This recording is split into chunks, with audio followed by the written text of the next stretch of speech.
We are live. Ho! We are in the building, and so are you. Welcome, everybody. We're getting busy tonight. This has been a busy month, but we're putting in the work. We're putting in the work. Let me position myself here. There we go. Don't want to be too big. That John Q is all up in my face. Welcome, welcome. Oh, we got some people up in the house? Oh, my goodness, already. Let's see what we got here. I thought I saw Hannibal is hungry in the building. Salute to you, Hannibal. Incredible, incredible YouTube content creator covering this case. Welcome, welcome. Miss Justice is in the building in blue, holding it down. Carol Smith is in the building. Welcome, welcome, Carol. Good to see you. Good to see you. Miss Jackie is in the building. She went live earlier. I jumped in her chat room, said hello. She's covering some great topics on her channel. Thank you very much, Miss Jackie, for joining us. She's sitting over there smiling too. I see Angel is in the building. All right. Okay. Hello, Miss Angel. Welcome. Marley 13 is in the building. Welcome. Kay is in the building. Big Mike is in the building. Uh-oh. Uh-oh. Yeah, we got a special live for you tonight. We're going to chop it up a bit. Arlene Buchanan is in the building. Good evening. It's been a long time. Oh, good to see you. Good to have you. Good to have everybody. Let's see who else we got in here. My goodness. Indigo is in the building. Hola, amigos. ¿Cómo está usted? Steve Strack is in the building. Welcome. Sweet Melissa's in the building. Dwan Johnson, hello, is in the building. Tamika Ward is in the building. I know you are, Jackie. I know you over there smiling. I could feel it. Miss Kara K. Wilson is in the building. Much love to you and yours. Welcome.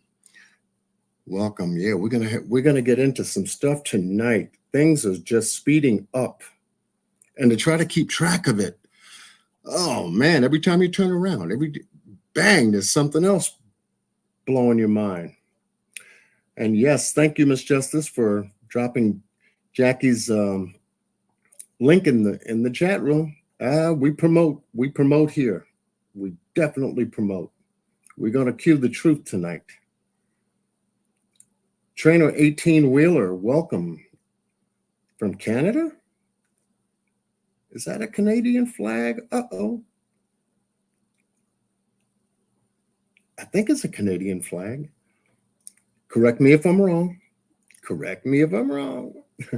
But welcome. Welcome. First timers. My goodness. It's good to see new faces. It's always good to see new faces. Lets me know that our message is getting out there. Most certainly. See what else we got. Together We Break Productions is in the building. All right. Well, welcome. Welcome. Y'all texting people to let them know John Q is live? Is that what y'all doing? All these new folks up in here? Well, that's good. Just goes to show you that, yeah, we all walk as one sometimes. Definitely. Yes, Canada. Okay, good, good. We got Canada in the building. All right. Sound check, sound check. Type of 1 in the room if I'm coming in loud and clear. Want to have, make sure that the sound is good. Cynthia Taylor, welcome, is in the building. T. Dixon is in the building. Y'all are just busting down the doors. Love it, love it, love it. All right. Definitely representing. Okay. Okay. Ooh, where do we begin? Well, did 3 lives on this particular story. As incredible as it seems, I've just been going through videos, news reports, court documents, you name it, to put together some content that brings us up to speed as to where we are with this particular story. And it just seems like every time I get ready to say, okay, John, you can rest a little bit. Maybe within the next couple of days or so, maybe things will pick up. No. That gangbusters, this thing is turning into something that's closing the walls of justice on it. No doubt. And hands down, it's in motion. So are we. Yes, thank you, Miss Kara Wilson. Hit those likes. That proves your attendance here tonight. Helps me out too. And helps to get this out into YouTube world, in our community, and keeps this story strong. Tonight, I'm going to bring to you most recent updates, because this thing has just been unraveling and speeding up at the same time. I'm glad, because I got a good feeling of the direction that it's going in. So it's about to take off. Tomorrow is Monday, and the Dolton Township goes back to work. The Thornton Township, they also go back to work too. And I wonder what people are going to be thinking going back to work in those townships, the village of Dolton and Thornton townships, with what just occurred on Friday. Just occurred. It seemed like it was like late Friday night was the first part. And then again on Friday, the second part. And I said, oh, damn, double whammy. Yeah, it's a big whammy coming on. All right, let's get it started. Big whammy. Well, for the most part, here's the first one.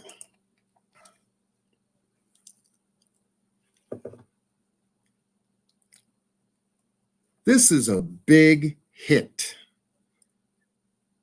for Mayor Tiffany Henyard. If you've been following this story, like many of you are, and hopefully you've been following my lives covering it, we covered a lot of information regarding this particular story, almost from A, and we haven't got to Z yet, but as much as possible. It's a lot. It's a lot of information, that's for sure. And on Friday, this occurred. And I said, well, oh man, I said, let me go over to the real late night crew. Let me let Shay know that this just broke out. And I was in his chat room when this came out. He was already almost like maybe 2.5, 3 hours into his live. And I dropped the information into his chat. And he said, really, John? You're kidding me. I said, nope. I said, I'll send you the information. And I did. And he was able to put something together, nice and tight, based upon what we're about to get into tonight. Okay, so with that said, Village of Dolton, lawyers files motion to withdraw representation in the Foia lawsuit. This came out April 26, 2024. You think Tiffany is happy right now? You think she's happy right now? Is it the attorneys that represent Legislative Council for Dolton Township, Dolton Village, sits at these board meetings? got to get my mouse to work here, sits at these board meetings advising the Village of Dolton's mayor, also the administrator who works there too. We know who he is. We'll also get into a little bit of what's going on there too. But this is a huge, huge hit that they are withdrawing the representation. My goodness, what a time. That's perfect timing. The Village of Dolton's legal representative, Delgado Law Group, LLC, has filed a motion to withdraw, citing Supreme Court Rule 1.16A6, which states, except as stated in paragraph C, a lawyer shall not represent a client or where representation has commenced, shall withdraw from the representation of a client if, and here comes 6, the representation will result in an unreasonable financial burden on the lawyer or has been rendered unreasonably difficult by the client. How many of you, by a show of ones, how many of you believe Tiffany is a difficult person? Just type a 1. Let's give Tiffany a big shout out tonight. Type a 1. Is she a difficult person?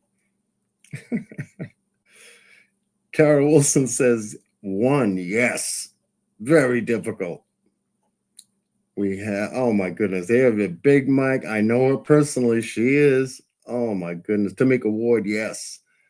Tiffany says that's fake news. Yeah, let her keep saying that. Deluding herself. She keeps showing up in the news and she keeps saying it's fake. Well, where's she at? She certainly isn't running her mouth now. Considering the rules cited, we wonder if Henyard has refused to pay the legal bills created from numerous Foia lawsuits the village faces, or if she has determined the lawyers demanding the law to be followed constitute them as being unreasonably difficult. Included in the motion was a request for an extension of time to answer one of our Freedom of Information Act lawsuits. In light of all the negative press Mayor Tiffany Henyard has brought upon herself, it may be difficult for the village to find competent legal counsel willing to represent them. Yeah, it's going to be difficult now. We will continue to update you on this matter as it moves through the court. That's what this article says. So yeah, boom. And do you know how many unprocessed Foia requests are sitting in the Village of Dolton's office right now? In the Foia office's desk that is unprocessed, you can imagine. You can just imagine. And the Delgado Law Group, the attorneys that represent the Village of Dolton, have decided to step back. Now, we know that just last week, subpoenas were served. Think about that now. I want to put this together. 2 federal subpoenas were served. One requesting documentation, information on the employees, their, what was it? Any kind of reprimand in their records they want to know. They're looking for documentation. They also requested more information on Keith Freeman and his alleged companies. They know what's going on, and they're just tightening up all of what they got for this to culminate in further indictments. And the Delgado Law Group sees this coming. So no. We're not going to be sitting there besides Mayor Tiffany Henyard and get caught up in all this Foia mess that they've been messing with. No. So what did they do on Friday? Well, they relinquished their services of representation to represent Tiffany Henyard, the village of Dolton. In fact, love this. Let me just do this and let me share with you what the actual lawsuit says. And I can find no other person to tell you than who broke it on their channel once I was able to connect with them and let them know that this has occurred. And the one and only Shay from the Real Late Night Crew. Love that. I love his program. And it gets to the meat of the potato, if you will. So I'm going to let him read this to you. He reads it well. And we'll go from there. So let's get busy. Let's go to work. Shay, take over. Amended motion for extension of time, motion to withdraw pursuant to Illinois Supreme Court Rule 13. Now comes Delgado Law Group, LLC, and hereby present its amended motion for an extension of time, motion to withdraw as counsels for Village of Dolton, also known as The Village. In support thereof, state as follows. Counsel Cynthia S. Granfield of Delgado Law Group, LLC, filed an appearance on behalf of defendants, The Village, Officer Lacey, and Officer Staples on February 23rd, 2023. Delgado Law Group, LLC, wishes to withdraw as counsels of record for the Village defendants, where continued representation will result in unreasonable financial burden on Delgado Law Group and its attorneys within the meaning of Illinois Supreme Court Rule 116A6. Notification pursuant to Illinois Supreme Court Rule 13C2 will be provided. Defendants, Village of Dolton, attention Allison Key, clerk, may be reached at mailing address 14122 Martin Luther King Drive, Dolton, Illinois 60419, phone number 708-849-4000. And this motion was filed without undue delay. As defendants still must file their answer to this action, counsel requests that they be provided additional time to do so. Wherefore, for the reasons stated herein, Delgado Law Group respectfully requests this court enter an order granting its motion to withdraw as attorneys for the Village defendants, granting them additional time to file their answer, and for such other relief this court deems just and equitable. Respectfully submitted, Delgado Law Group, Alicia Chambers.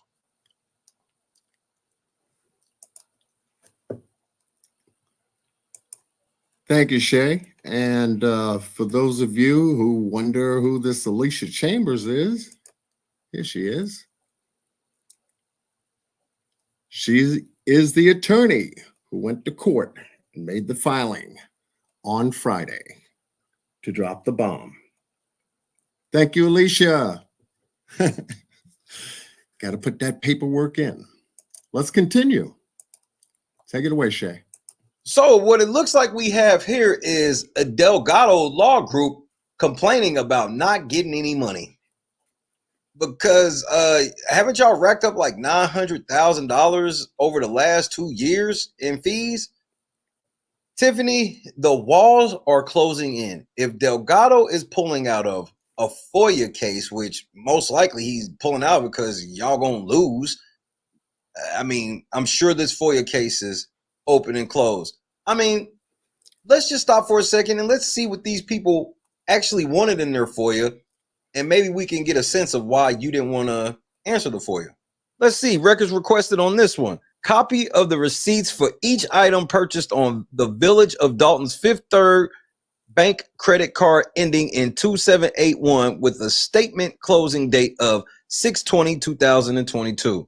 Copy of all payments to vendors, businesses made within the last 6 months. Copy of all current vendor, contractor, subcontractor contracts, agreements, and copy of names of all current village employees. Copy of all real estate transfers since Mayor Henyard was elected as mayor. And a copy of board approvals and meeting minutes for all real estate transfers since Mayor Henyard was elected as mayor. So when you hear all of that, it seems like you probably didn't want to answer that FOIA because that FOIA got a lot of bad news about you in it. So I don't even understand what you're going to do. Illinois Leaks, shout out to Illinois Leaks, because they are also saying that they aren't even sure how you are going to be able to get any type of attorney to help the village get out of such a hole. Like, this is ridiculous. I'm losing my motherfucking mind, man. You have to wonder if Delgado, if it's truly the money, or if it's her behavior, or if it's both. This is very terrible news for Tiffany Henyard right now, for her to be facing this open and shut FOIA case, most likely, and for her to now not have representation from Delgado. This is an interesting turn of events, and I had to stop everything I was doing. Make sure today, yes, it's after midnight. Make sure today, April 27th, you go out to the old Sears parking lot in Calumet City and go out there so you can support the Thornton Township. It's the advisory committee. Please go out there and support them as we try to move forward and try to get Tiffany up out of here and see where we're going to go forward after getting Tiffany up out of here. So make sure you go support. Shout out to Reality Check TV Chicago. Make sure you go follow him. Make sure you go follow Critical Smoker. Both of them will be out there live. They will be out there live streaming from the event. So make sure you go say what's up to them. Tell them LNC sent you. So please get out there. She's weak. She's vulnerable. You see this now. You see it now. Also, shout out to Pink Book Lessons. Pink Book Lessons just dropped a video. This video right here. You need to go check this video out right here. You need to go watch how Tiffany Henyard has definitely been caught lying about this charity. So we have the indictment of Keith Freeman. We got Delgado walking away from a case. We got Andrew Holmes. This situation with him ain't going nowhere. All these things happening. And now is the time to apply more pressure. Make sure you go subscribe to John QQ. John QQ is the one who brought this story to my attention right before I signed off the air. So I had to get right off the air and come do this video. I had to. It's that big. Delgado stepping down from a case. This means trouble for Tiffany. And I wonder if this is why Tiffany looked so stressed at the meeting the other night. But either way, this is bad news. Or do you disagree? Get in the comments right now. Let me know. Is this a big deal, or Delgado stepping down from this case? No big deal. Get in the comments right now. I want to shout out former trustee Ed Steve. The interview will be up with him shortly. Shout out to Miss Mary Avant. Her interview should be up too. And shout out to Miss Sherry. Her interview will be up as well. Shout out to all my Dolton residents. Big announcement. We got Hannibal is Hungry, Burgundy Blue Commentary, and Della all coming through the Real Late Night Crew to do a panel about Dolton next week. So stay tuned. Hit the like button, as Shay would say. Absolutely. Thank you, Shay. Thank you for putting that together and bringing everything up nice and tight. Shout out to the Real Late Night Crew. Big love. Big love. Definitely subscribe. No doubt. No doubt. Hands down. Let's continue. Let's see what else we have here to show you. So going back to our story. Let me get back to our story here. So yeah, she's got pressure on her right now. Big pressure. Unlike she's ever handled before, because the wheels are turning in her head as to what to do. And you got the feds that just dropped subpoenas, the Dolton Township. Not only that, this happened Friday. This happened all on Friday. Wait a minute. Did something else occur? Let's see. Thank you, Illinois Leaks, for putting this article out. Thought I had, but did that right? Oh yeah, here it is. Y'all see that? Let me just go over here and give you a closer look. Let me go over here and give you a closer look. Goddess Watts, welcome. Welcome.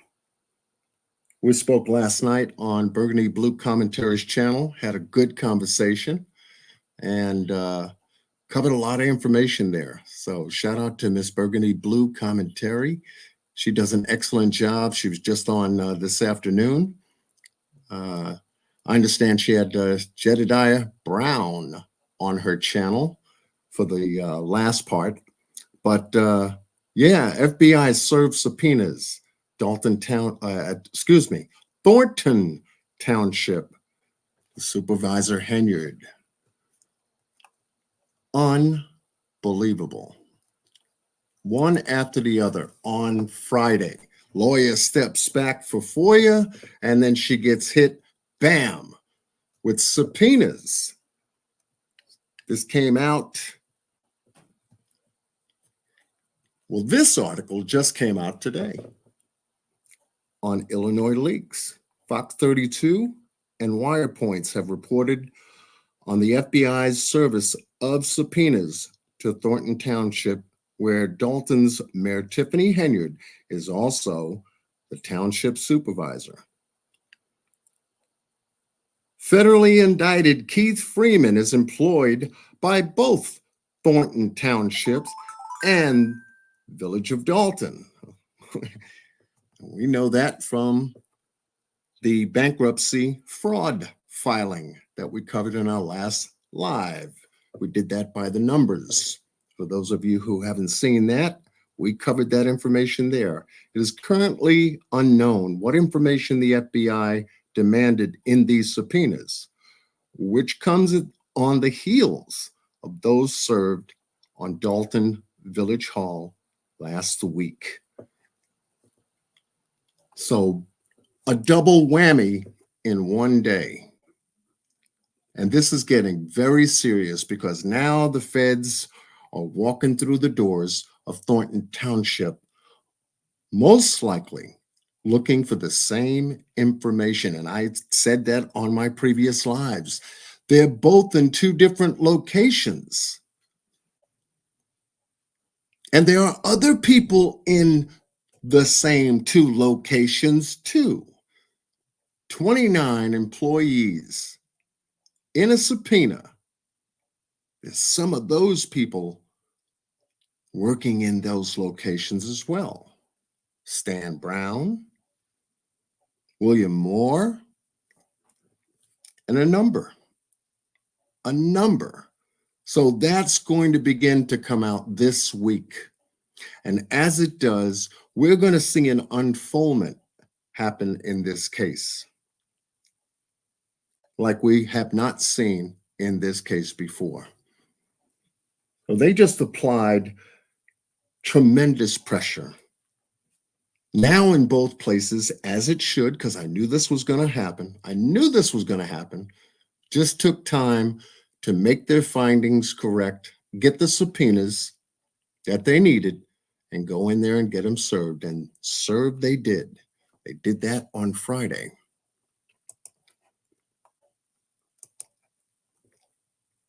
Let's see what else I got for you. This just gets good. It's getting better, and it's a long time coming, because now it puts a lot of pressure on her to step down, for Keith to step down, Andrew Holmes to step down. A lot of people need to this whole thing needs a good house cleaning. A good house cleaning to get it straightened out. And yes, it's going to take time for both the village of Dolton and Thornton townships to recuperate financially, because we don't know how much damage this has caused in both places, how much money was spent, receipts being held up in the village of Dolton for 7 months, maybe even more. Maybe even more. So there are going to be some huge consequences here. Oh, I wanted to go here. And just yesterday,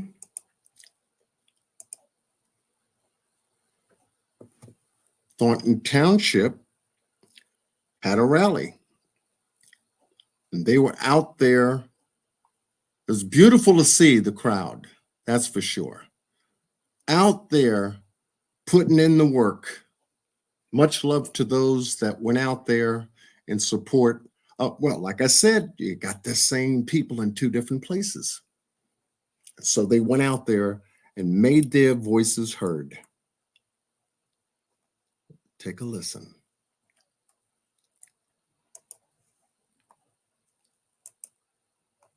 Accountability and transparency as Thornton Township Supervisor Tiffany Henyard and her associates face allegations of misuse of taxpayer dollars. Good evening, I'm Tamon Bradley. And I'm Jackie Bang. A group of residents rallied in Calumet City today to voice their demands. WGN's Angelica Sanchez has details. Angelica. Well, dozens of Thornton Township residents gathered in this parking lot behind me to share their thoughts and concerns. They say they no longer trust township leadership. They want those at the top to resign. I'm just going to fight till the fight is gone. A battle is brewing in the south suburbs. I bought into a lot of campaign promises. For citizen tax dollars. She is accountable for spending. She refuses to show receipts. What is that? Thornton Township residents held a Take Back Our Township rally. They are asking residents from the 17 different municipalities that make up the township to reach out to their local mayors and state representatives. They're calling for transparency from embattled Dolton Mayor and Township Supervisor Tiffany Henyard. They want her and her top aide Keith Freeman to resign from their jobs. We need to get a call of action. WGN Investigates has uncovered Henyard and her allies have spent thousands on trips, much of it paid by taxpayers. In recent weeks, their spending has received the attention of the FBI. I see a lot of mismanagement of our tax dollars. Illinois law charges townships with 3 basic functions: road maintenance, property assessment, and general assistance. Residents on Saturday say they want to know exactly where tax dollars have gone. We're trying to give attention to all the municipalities. Organizers say nothing will change if people from the township don't come together and demand accountability. We've got voices. We need to be heard. And efforts to reach Supervisor Henyard for comment on the group's demands and concerns were unsuccessful today. Live in Calumet City, Angelica Sanchez, WGN News. She never answers any of your requests, hiding from the media. That's for sure. Yeah, so much love to all of those that went out there yesterday to put the pedal to the metal and the pressure where it belongs. Absolutely. Absolutely so. It's been a big weekend, Friday, Saturday. The release of this information regarding the serving of subpoenas at Thornton Township just being released very early this morning. Incredible. So what do you think the week is going to look like? Building this all up. What do you think the week is going to look like? Oh my goodness. Let me get to some of your comments. Tiffany would have lost against Riley if he hadn't gotten sick. I believe that too. I believe that, Big Mike. No doubt. No doubt. She's been hiding since 7/27/25. Oh my goodness. Yeah. You can just imagine. You can just imagine how she's feeling right now. It's all quiet over there, isn't it? Like I said, she's not stammering around. She's not getting in front of this as she should. Because the more she hides, the more guiltier she appears to be.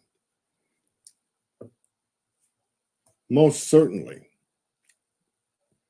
John Luna is in the building. Where y'all coming from? My goodness. Good to see you, John.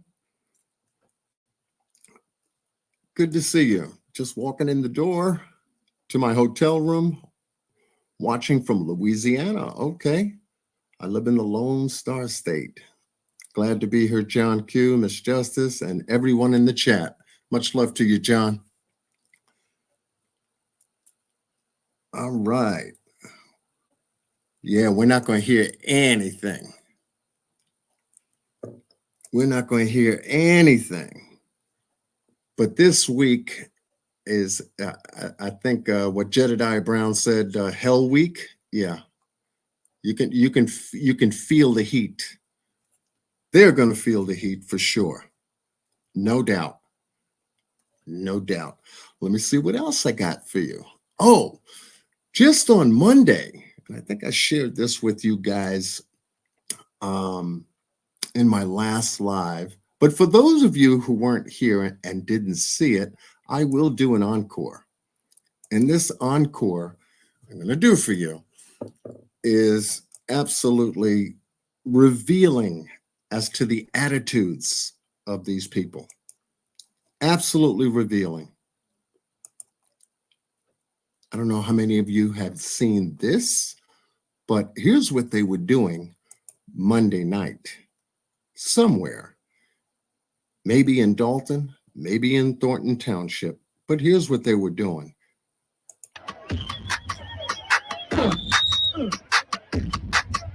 This track is for them player haters lying on their dick.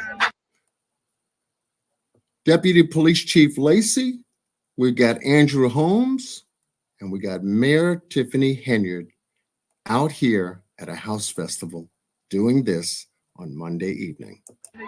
Rockin' punks for a bitch. If the bitch wanna fuck me, then let me do my thing. Just back and let me fuck this bitch. You see how different it is out here in Dolton? Let me bang. It's different out here in Dolton. What you think? Let me bang. Let me. This track is for them tricks. Fucking all them hoes. Buying them bitches left. If I got Andrew dancing, I don't care who ain't dancing. In your pocket and let me do my thing. I step the fuck back and.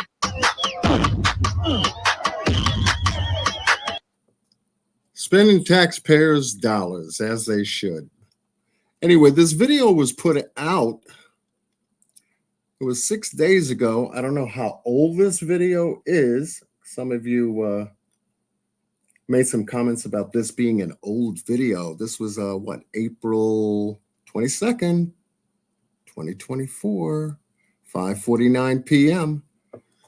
So if this is older information, it still goes to show you how the taxpayer dollars are being used by the same people that's under investigation right now. Same people.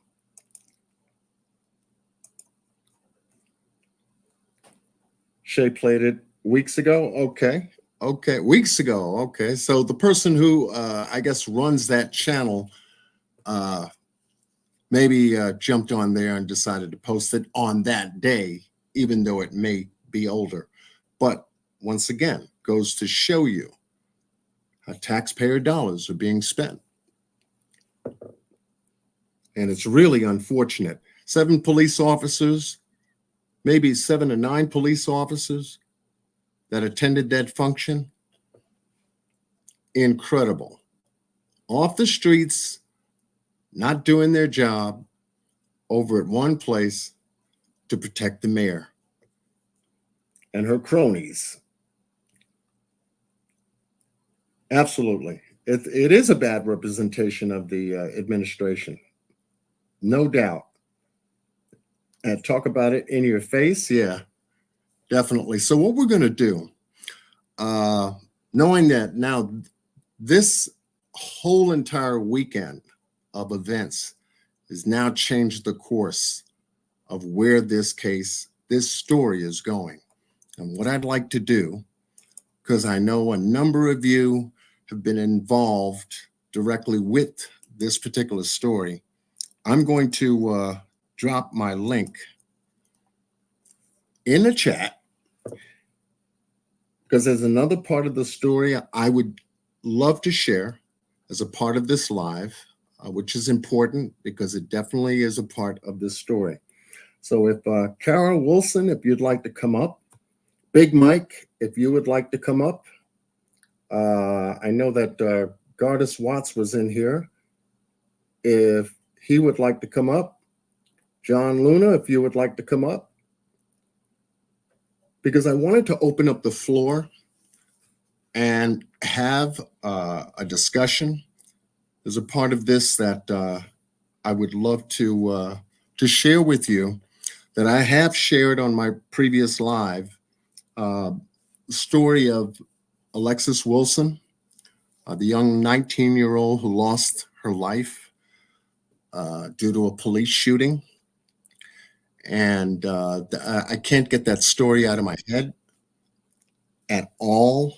And I said, if ever I can have the opportunity or get a chance to have Miss Wilson join me in a live on it with my audience, for her to just tell us her side of the story, that would be incredible, because this story, even though it's since July of 2021, I hadn't heard of it up until I heard Miss Wilson talk about this story. I think it was on Hannibal is Hungry on his channel. There was an interview there. There was also an interview with Shay from the Real Late Night Crew. And it's very touching. It's very touching. And I thought I saw her try to get up here. Let's see if she's having any difficulty. Drop the link once again, just in case. Just in case. Oh my goodness. All right, I think we can bring you on up. Thank you so much. Ladies and gentlemen, Ms. Kara Wilson will be joining me on tonight's panel. And Gardis Watts, if you'd like to come up, please do. Ms. Wilson, how are you? I'm doing okay this evening. How are you? I'm doing very well. Very well. Thank you for joining us. I wanted to also share a part of everything that's been going on. Alexis Wilson's story is also a part. It is. It's important to keep this part of the story just as alive as the news brings out new information every day on this case. So I truly appreciate you and the family. My condolences once again to you and your family concerning the loss of Alexis Wilson. Thank you. Yeah. So tell us a little bit from as much as you can from the beginning as to how you found out about what happened to your daughter. Okay. Well, on the morning that Alexis was killed, the police did show up at my door about 6 o'clock in the morning.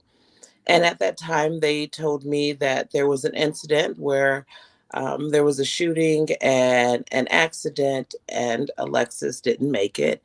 Her body was being transported to the morgue. We began to question, well, what happened?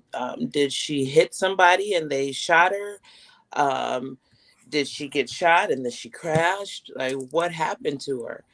Right. And they were telling us that they didn't have any details for us, that we needed to contact this specific detective.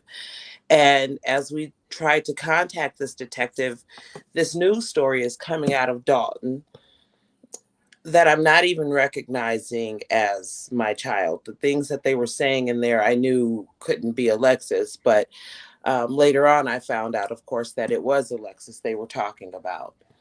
Right. Between her saying that she aimed her car at cops, that she had a gun, that she drug officers, none of that was characteristic of Alexis. So I wasn't hearing that. I just, it didn't make sense to me until someone told me. I believe her dad called me back and he says, I believe that the police have killed Alexis. And I asked him, why did he think that? He said, because that's your van that they're pulling out of that bike shop. Okay, so now we're facing a new reality, and while we're calling the police station, now we can kind of understand why they're not answering our calls. They're not answering our calls. They when they did answer my ex-husband's phone call, once they realized it was us calling, they stopped answering the calls. So from the beginning, you can see how this was misleading, to say the least. So we proceed to go to the police station. We're wanting to know what happened to our daughter and why this news story is all over the news, yet we haven't been notified as to this being our daughter. They haven't told us any of this story that they're telling on the news. It's just all over the news at this point. Once they confirmed that it was my daughter, then they started pulling pictures of us off of Facebook. So even using pictures of me and her brother with her on the news. And, her little brother is autistic and he was only 8 at the time. And I thought that was kind of disrespectful that they would be broadcasting my youngest child's photo out there as well. Right. Go ahead. Yeah, right. No, I'm listening. I was just trying to find a little bit of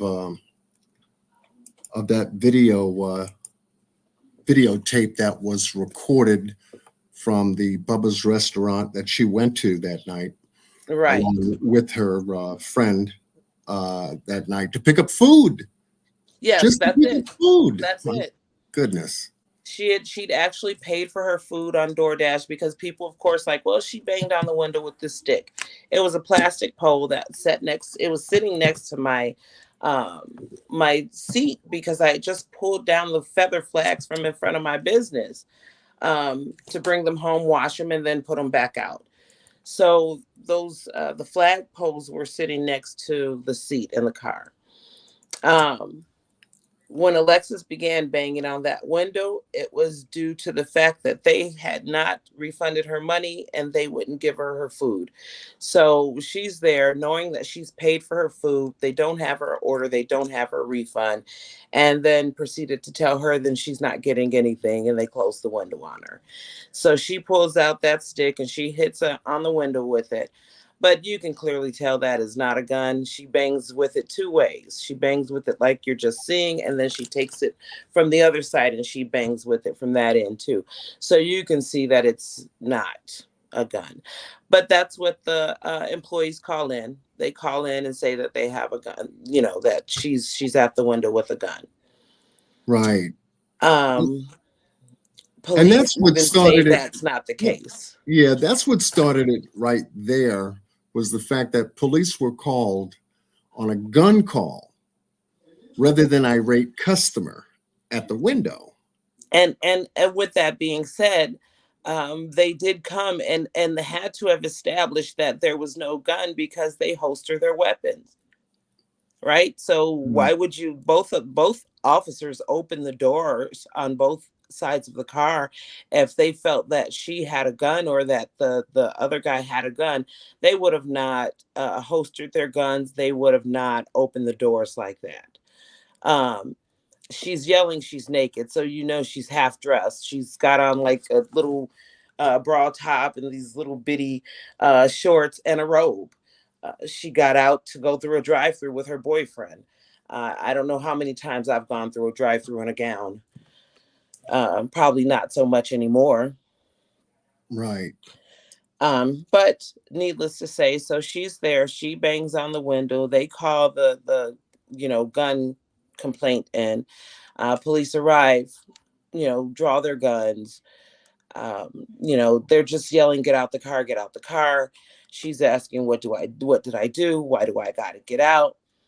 There's a lot of her voice and her screams and her sounds that are edited out, of course, of the body cam, but they don't forget to play the guy at the end, the cop at the end going, "Oh," like he's so hurt. But so they pull up, they're yelling at her to get out. Within 52 seconds, that officer is punching her in her face. She knocks her glasses off and she tries to run from him. Simple as that. She literally was trying to get away from this man, this grown man, punching my 19-year-old, 100-pound daughter. Look at her arms. Look at how skinny that child is. That's an itty bitty girl. Exactly. And he's full force punching her with his flashlight in his hand. Exactly. And when I first saw this, I said, well, wait a minute, you got two officers securing the passenger outside the vehicle. And what if he didn't move to capture her being assaulted? I said to myself. But you can see right here where he hits her. Yes. With the flashlight in his hand. You see the light inside of the vehicle now. Yeah. Yes. And now both her hands are off the wheel. But she had them there the whole time.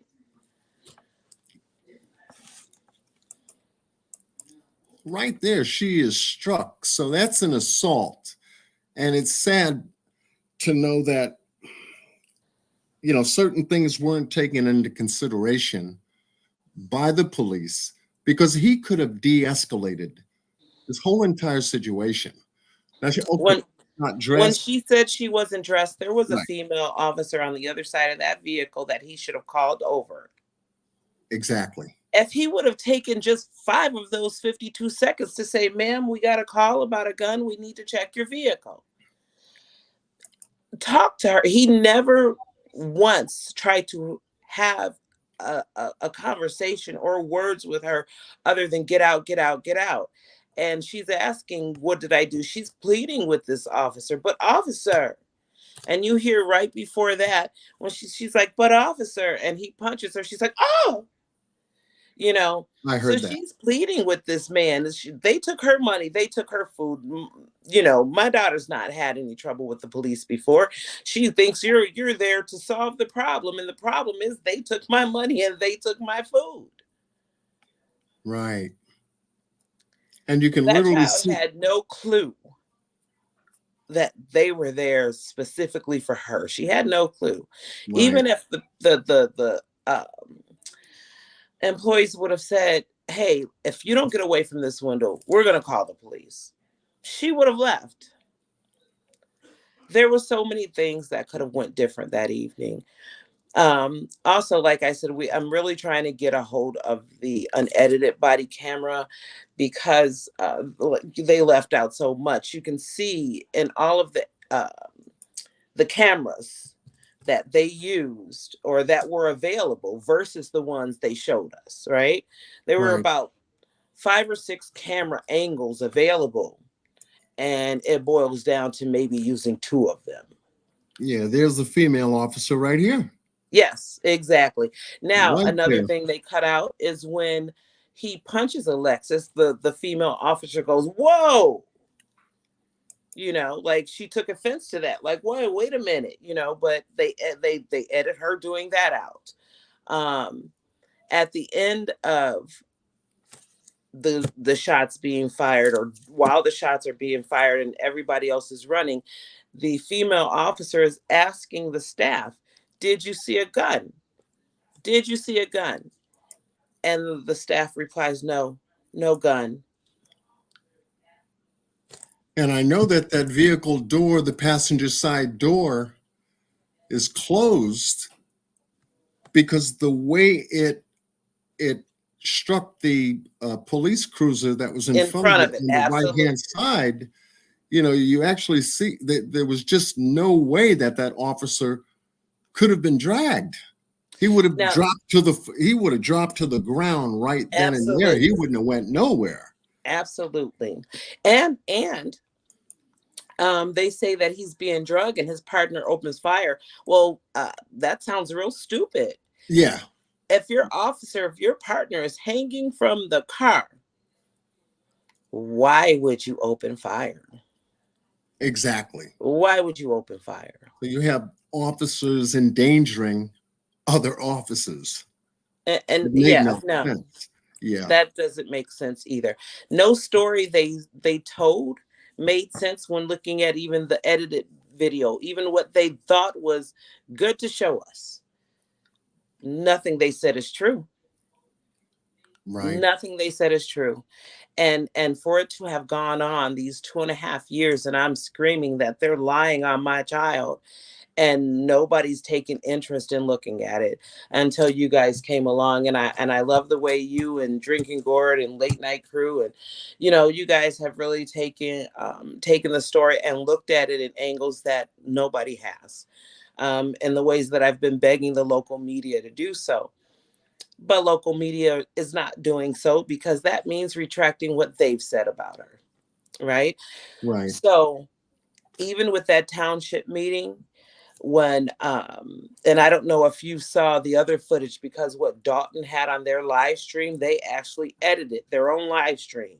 So Wow. after I spoke and the activist says, say her name, Alexis Wilson, the Dolton video cuts.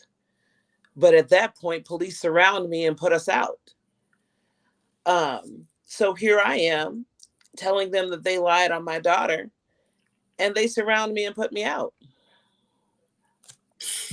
But they don't show that. Local media didn't show it, and they were there. That was a very dramatic point in the evening. The inside crowd was yelling my daughter's name. The outside crowd was yelling my daughter's name, and the local media cut all of that out. Right. They cut out and used my words as their headline the next day without mentioning my name nor my daughter's.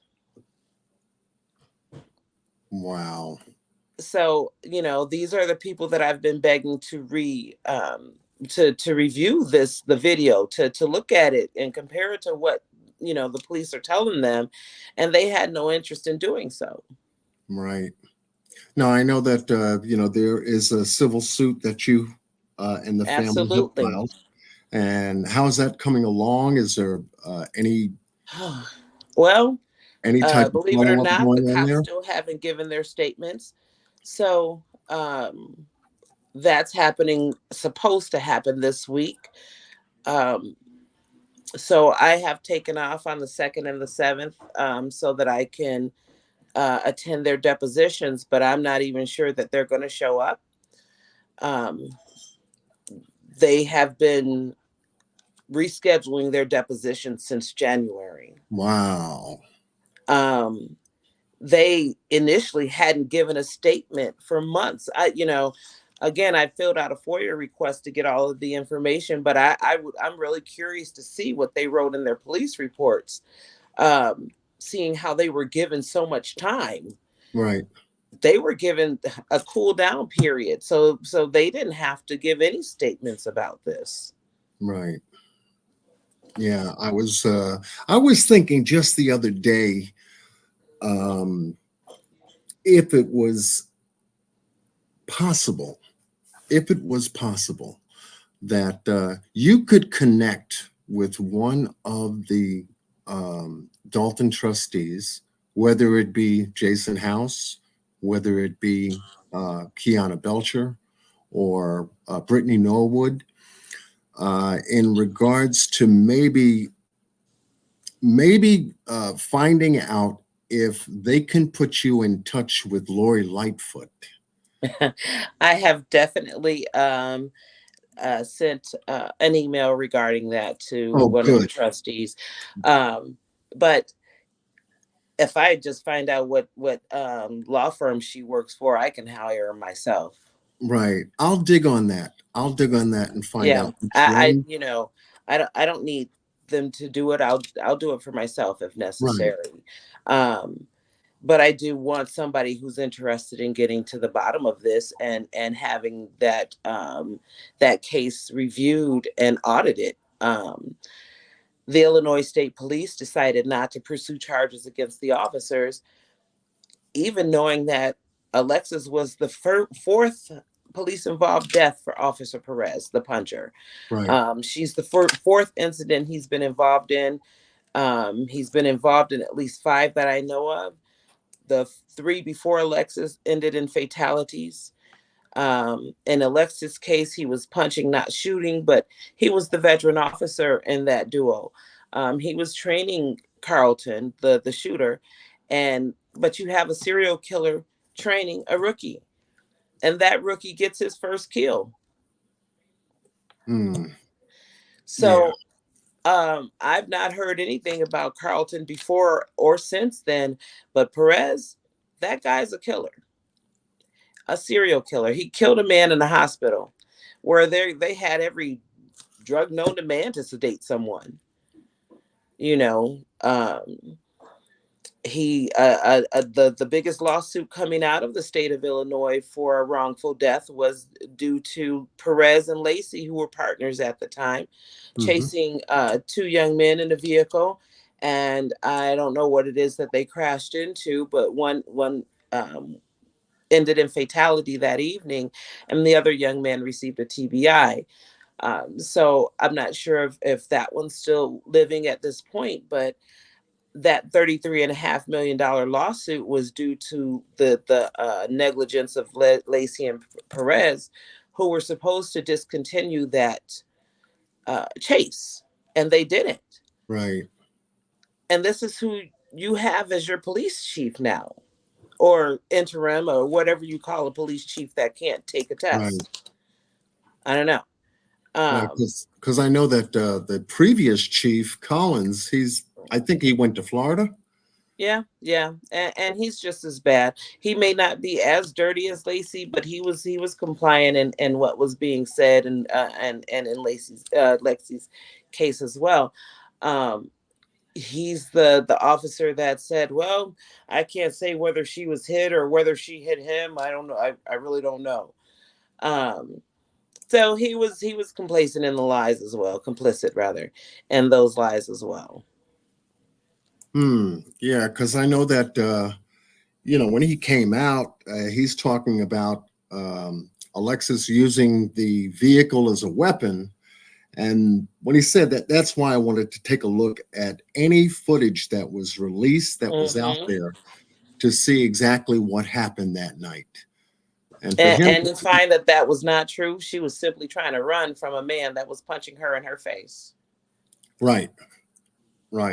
And the way they spun the narrative and put the coverage out there, and then showed these little snippet clips, just the officers doing their job, type stuff. And I said, well, what happened to the rest of the video? And then I heard you on Shay's channel, the Real Late Night Cruise channel. I think you had an interview with Hannibal is Hungry as well. Okay, and I picked up some information. I'm sitting over here writing and taking notes and everything, and trying to figure out what happened to the rest of the video. Were you ever able to get your hands on that? Not myself, not yet. I did FOIA both the Illinois State Police and Dolton, and I received a request for an extension, and they have to review it. So I'm waiting to hear back the next step on that. Right. Now, what was interesting, though, and the difference between the answers I got, I received one from Illinois State as well as Dolton. And on the bottom of the Illinois State Police, it was a proper signature line with the signature, the clerk's name, the address, and a phone number that the FOIA officer can be contacted at. From Dolton, it just says at the bottom, Village of Dolton FOIA officer. I had to respond and say, well, who is that? Right. There's no other information there. It just says FOIA officer. That's Right, that's not a correct signature line. It gives me no information. right, because I was thinking that, if ever you get connected with Lori Lightfoot, being that she's special investigator right now investigating Dolton, if she couldn't do anything directly in regards to her investigation, even though it's civil, because I'll that's what take a she's doing. referral somewhere. Yeah, Tell me that's what what I to would think do. so. Exactly. Or who should you be talking to? Exactly. Should you send a FOIA request to the Attorney General's office and let it come from there? Or Okay. something of that nature. You know what I'm saying? To work around all of these roadblocks around these people that are now under the investigation from the feds. Yeah, exactly. And that could put additional pressure on them to say, well, yeah, while you're at it, do this as well. We'd like to take a look at the Wilson case once again. Well, yeah, they definitely know that that's what I want. They do know that. Yeah. But yeah, so I will see if I can try to dig out some connection information. That would be awesome. I just turned me in the set me loose in the right direction. Right. Now, do you have my email address? Do you have my email address? I do. Okay, good. Because if you could send me your email, I'll have it. And once I get a response from digging out a couple of connections and everything else like that, I can send you that along with any telephone numbers, contact people, or anything else like that, just to keep you moving, forward and in the right direction. And Absolutely. maybe, just maybe, with the turn of events that have been happening right now, just maybe there could be a door that could be open on this case. I honestly believe, and people should be pressing for whatever cases were handled after Henyard took office to be reviewed, because we know at that point the police were no longer acting as regular police officers. Right. They were now working as her officers. Right. Absolutely. So yeah, that's exactly what I'll do behind the scenes, and because I'm already covering the story, and Alexis's case is right here on top of my table, and I said I hope that there's something, a doorway that I can get through and get some information for you, and pass it along to you, so that this way, oh, wait a minute, this is a different direction. Maybe this may help. Exactly. And I'm open for whatever help and suggestions there is. Absolutely. In fact, I know that someone else wants to join, Miss Succeeding 2. Welcome. Hi. Hi, how are you? Hi, I'm just going to be here really quick. I wanted to say something to my dear sister, Carl. I knew you. Thank you for jumping. I was thinking, email tonight your state representative. Okay. Because they can do things. Because, when people were getting, I use this example, you probably heard me say it, when people were getting stimulus checks, everyone was getting them but me. And, right. And the Holy Spirit told me to email my state representative. I had to look them up. And I sent that message. And the next day I had an email. They were like, sign this form. Oh, awesome. And then within a week, I was getting calls from Washington. Wow. And the IRS would never identify themselves. They were calling me from a different number, and that number didn't have a callback number. And then I was getting letters from Washington, because the state representative, that's where their official letterhead is. So if you email them, you might get something. But the Now, other, I will say this: when this first happened, we did sit down and talk to our state representative. She is close to one of the activists that have been with me since this began. who's yours, And Robin? yeah, I Okay. sat at the table with her, myself, my ex-husband, and my attorney. And we were just talking about how these South suburban officers get away with so much because there is no police accountability out here. Right, but that was a conversation. It's a difference between a constituent asking for something and you I having guess a you're right. conversation at the table, Mm-hmm. because they have to address those things, those Mm-hmm. concerns. Because at that point, that's when they say that's when all the letters started saying my constituent has called me and she has said XYZ. Got it. Okay. So, and maybe putting it on the record, Correct. And then, the watchdogs got $5,500 for their requests not being handled. So those attorney fees, pay for themselves with respect to that. But the state representative came to my mind. It was something else I put in the chat, but that was the first one. And it was something else that I wrote in the chat. Y'all, what did I say? I'm going to see if I can scroll up to I some of said it as soon as the state representative, it came to my mind. I'm looking for it now. Yeah, email them tonight. Oh, I definitely class will. action lawsuit. That was the other thing. I didn't even put that in the chat. The other people that spoke, it was something that you said that made me think of this. When you said all things need to be reopened, maybe Yes. all of you need to get together. That would be awesome. That would be awesome. And yeah, definitely. And you all coming together may, be more powerful.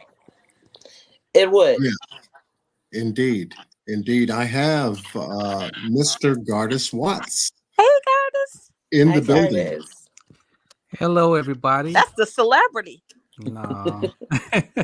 I was watching Ryan's live. I'm like, is this Gardis?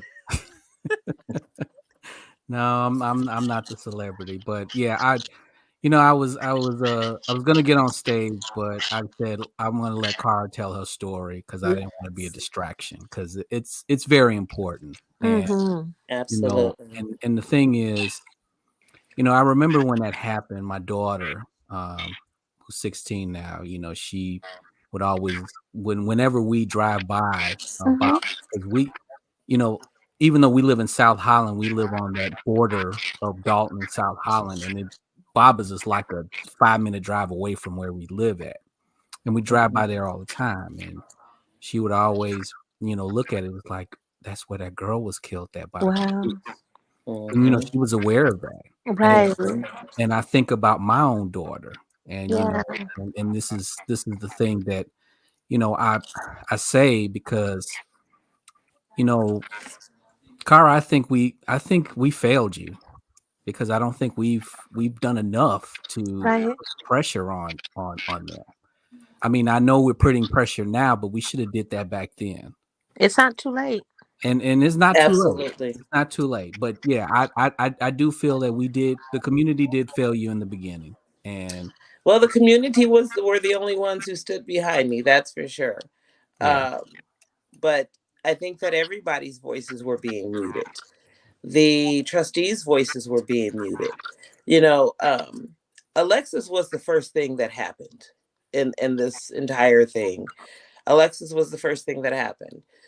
She was 3 months into her office, and she came out with that stupid statement.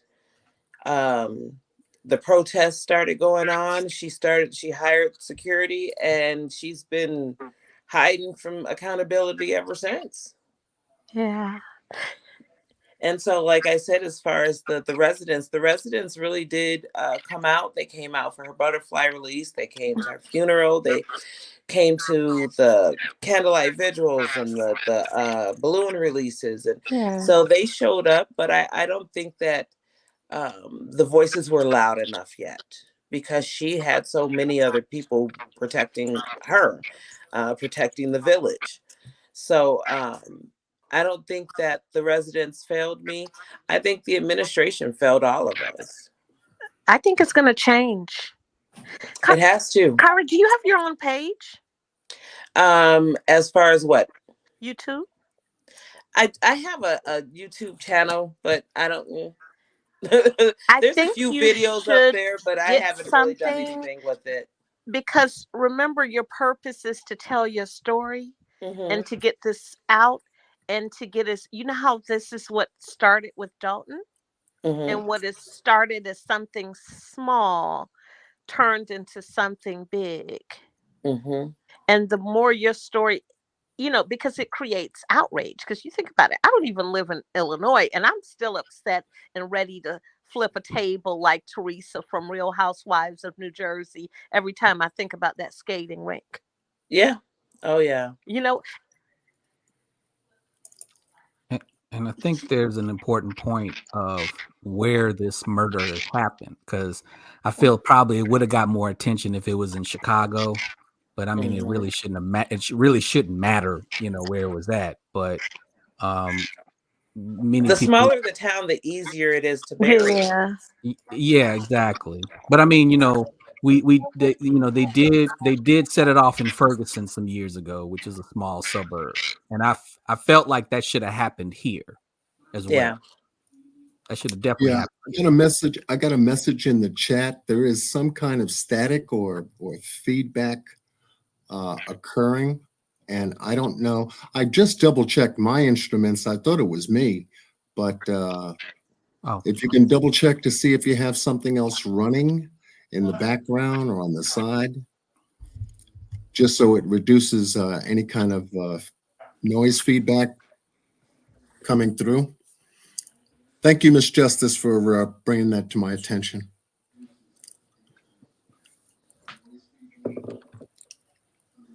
Okay, can you hear me? Yeah, I can hear you. Okay, is it any feedback or static? Not from you right now, no. Oh, okay. Okay, so so I was thinking that if we can do something to get this door open right now while the iron's hot, maybe there may be a chance for them to also include in their federal investigation to take a look now that the feds are there, because they're going to be looking at everything, and they should also be I looking. hope so. Yeah. Right. I've also sent them emails and made complaints with the FBI, ISP, whatever it was to be able to do. I've done it all, but that was some time ago. The FBI did reach out to them recently, probably within the last month. So I'll do it all again. Right. Definitely. I would stick and stay on it as a parent. You know what I mean? I definitely am. My child is not going anywhere. Exactly. This is all I have left is her truth, and her legacy will not be the girl who drugged cops. Right. Kara, I want to ask you something, and you probably mentioned this on a previous interview. What is the ultimate practical goal of getting justice for Kara? I mean, for Alexis. Mainly, like I said, the main thing is to dismantle the lies that they told. Is to, like I said, my daughter's legacy is not the girl who drugged cops. It's not the girl who aimed her car at cops. And this is what I get from a lot of people. So mainly it's to clear my daughter's name. And two, if at all possible, I would love to see those officers actually have to suffer some type of something. They didn't even lose their jobs. And as a matter of fact, she promoted Perez. So I whatever can happen in the way of some type of punishment, penalty for them, that's what I would want to see. I just can't believe that my world was flipped upside down like this and they get away with it. They went home to hug their children. Even if they had arrested her, she gets to come home. You know, it's a phone call. They did the ultimate thing, and they took her life.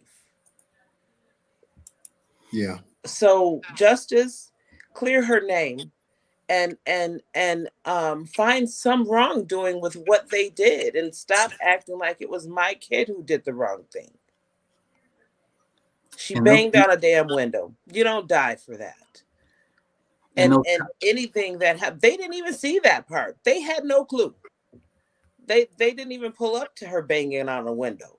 They pulled up to a girl sitting in her car on her phone. Wow. Yeah. She was sitting in her car on her phone. We have Big Mike joining us on panel as well. How you doing, Big Mike? I'm doing well. How are you? How is everybody?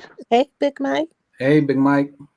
Thank you for continuing to try. I love people that are persistent. I love it because that way you know things are going to get done. Mike was trying to get up here a couple of times, and he was going back and forth while you all were talking and whatnot. I said, I hope he tries again. Let me continue to drop the link, and sure enough, he made the connection.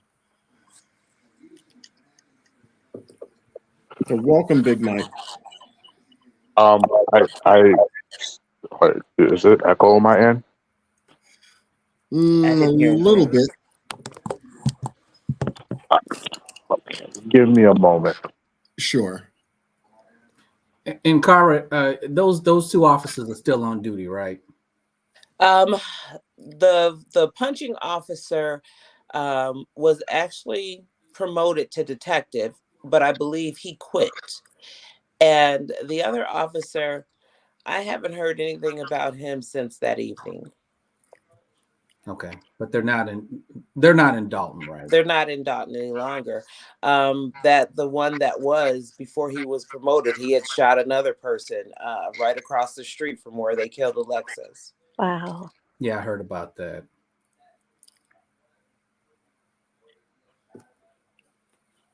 Yeah, so I was, and that stayed on my mind. I said, there's just got to be some kind of way to get this story back out there, back out live, you know, and thank goodness, you know, you've had interviews with Hannibal is Hungry and Shay from the Real Late Night Crew.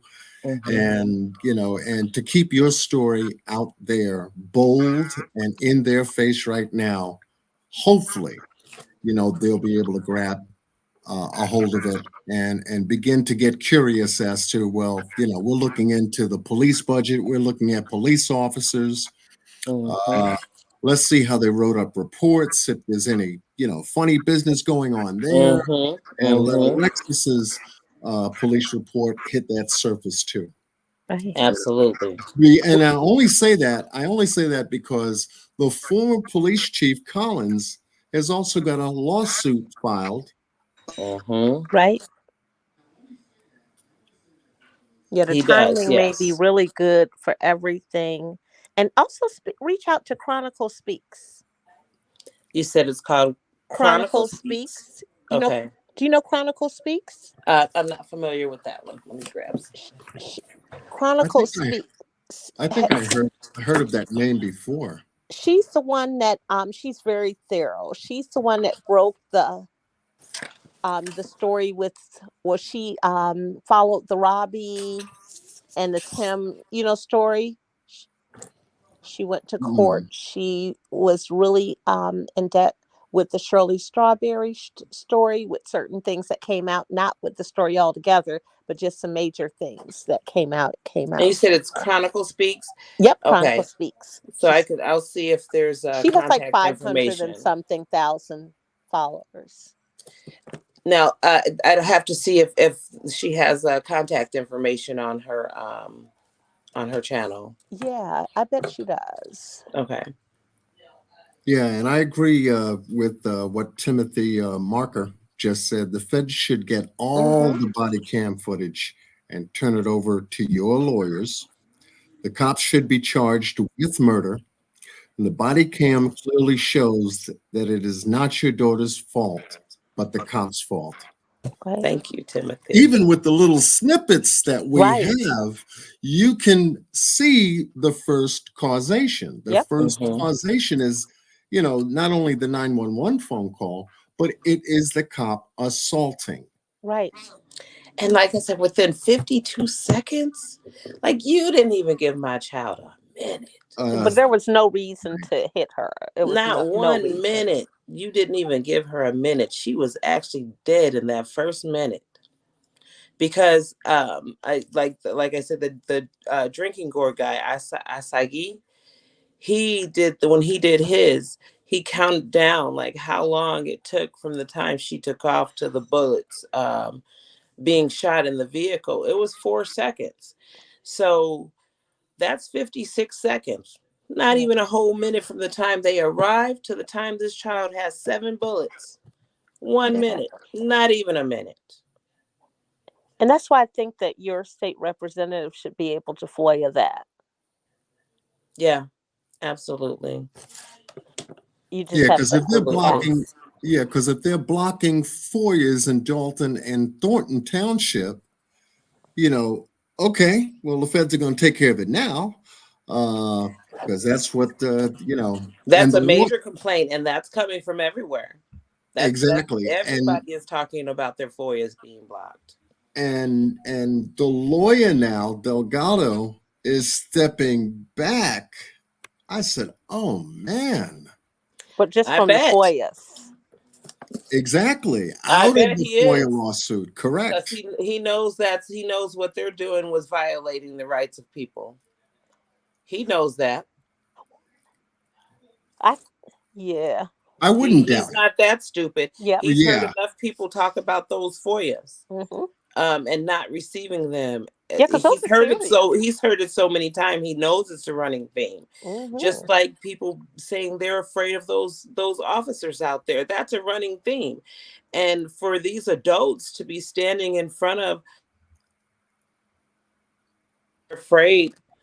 they're afraid of the police, and then expect that a 19-year-old child wouldn't be. Right, exactly. Exactly.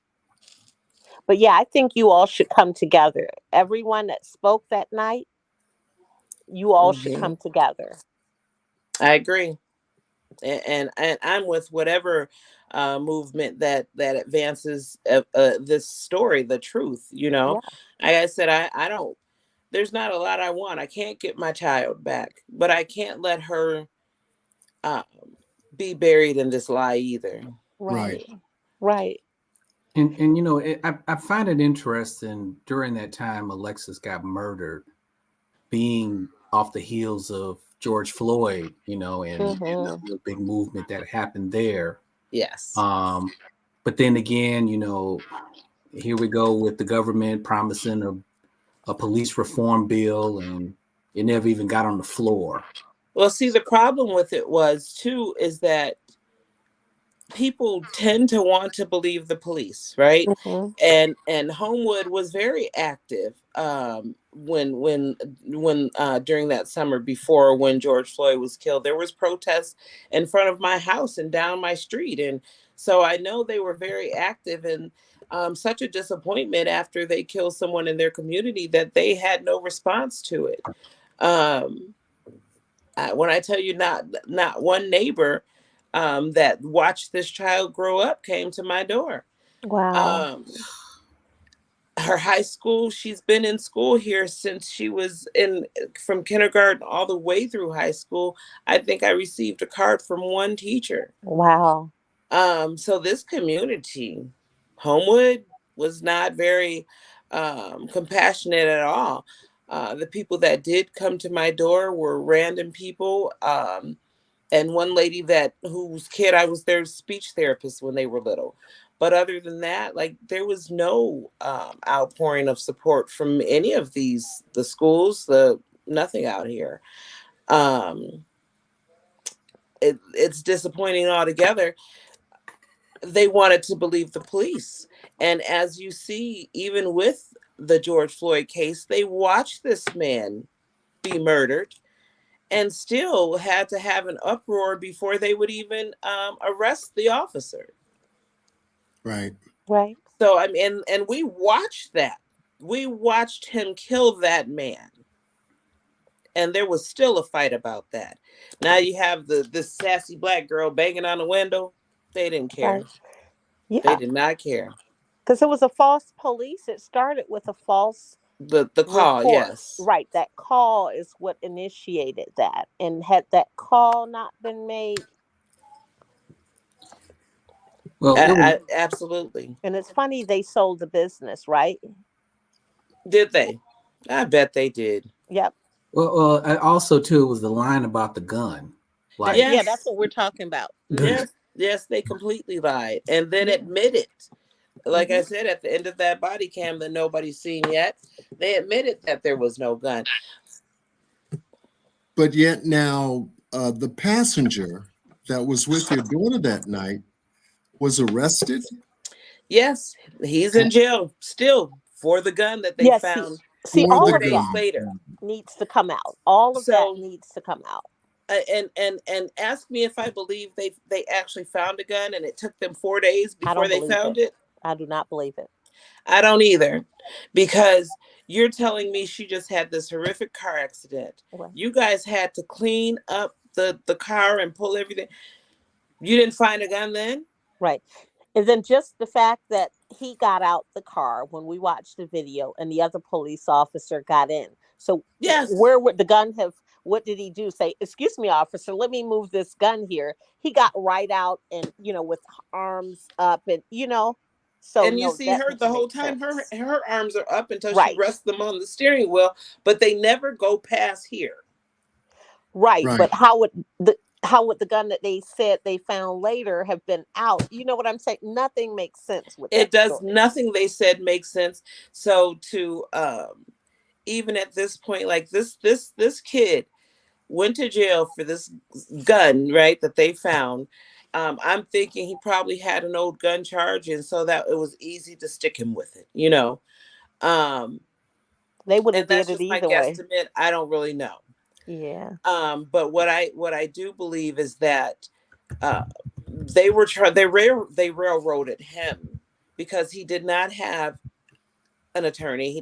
They don't have any money for an attorney, and so this kid, like many kids, that they sit down, he's been sitting there 2 years, he's ready to come home, he just wants to go, like, whatever punishment you got for me now, just give it to me.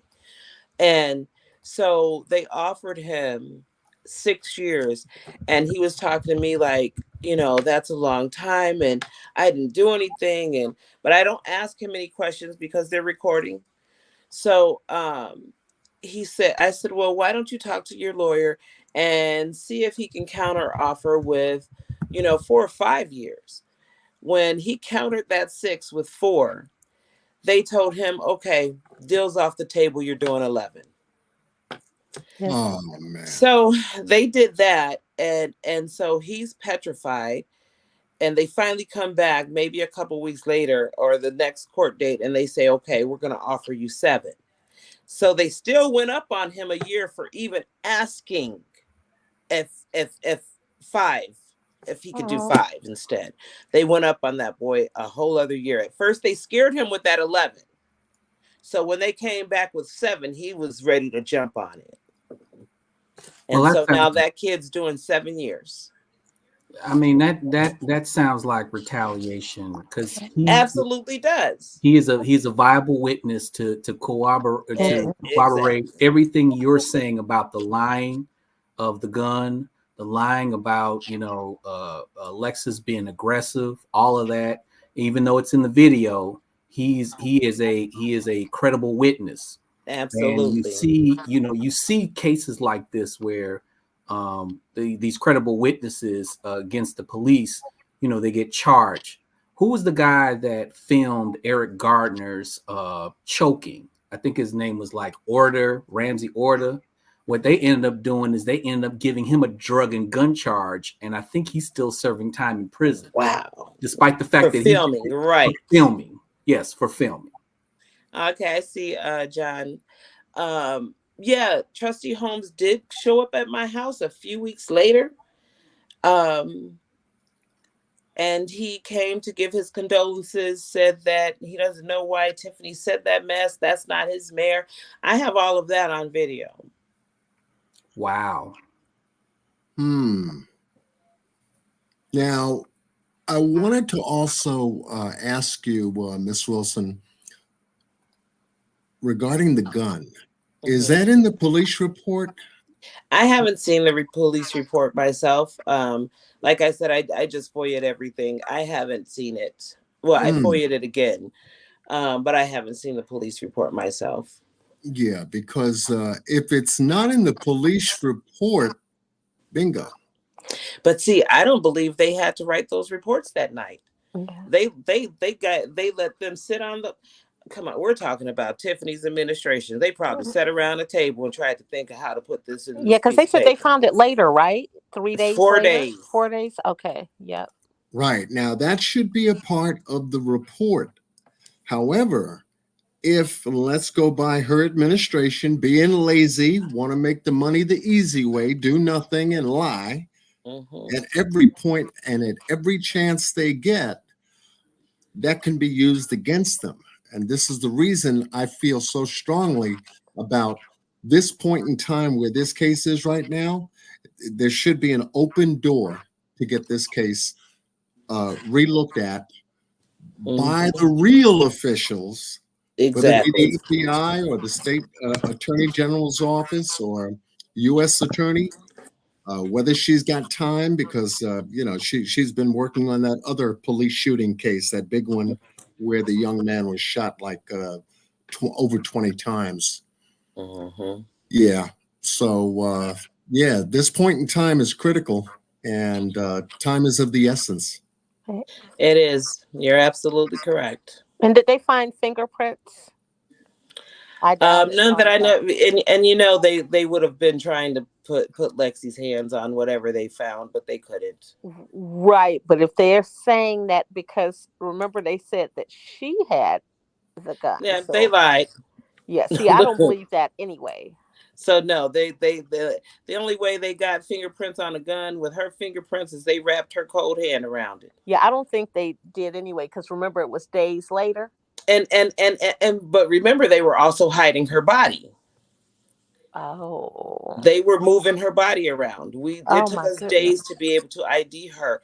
If you go back during that time, there's video of my ex-husband saying, "I haven't even gotten to see my daughter's body. Where's her body?"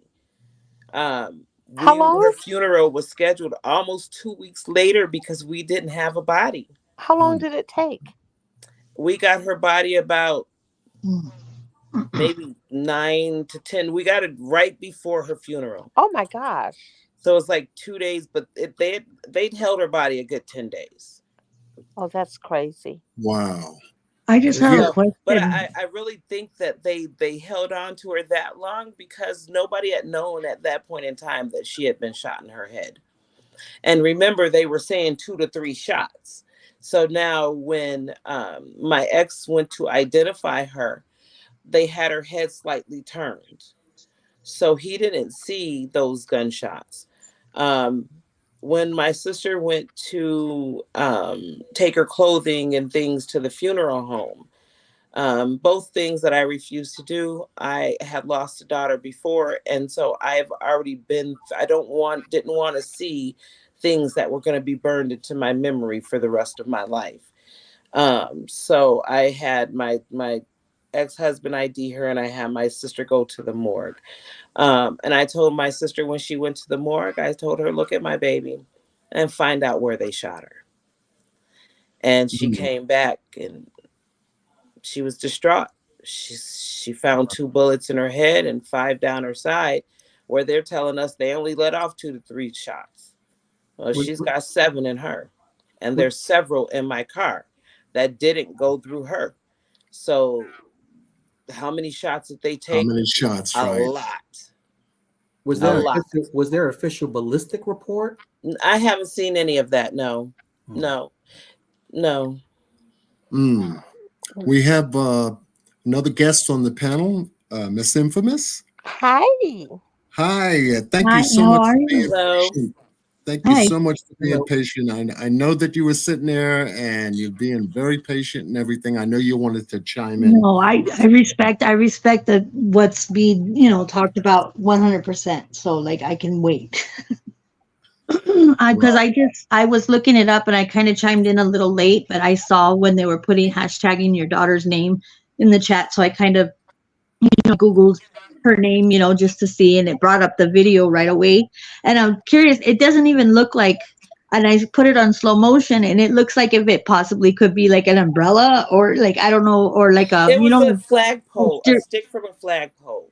oh, see, yeah, it doesn't even look like I that. had a feather flag outside of my business, and Yeah. I'd broken it down that day because they needed to be washed, and so I stuck the flagpoles next to my seat in my van, and Yeah. Alexis borrowed my car that night. Yeah, because I paused it, like, trying to pause it, like, right, when she was, hitting the window, and it looks more, it has a little hook to it, like it looks like if it's more like a, yeah, looks like it has like, like I'm not saying anything in any disrespect, because I think that your daughter deserves justice 100%.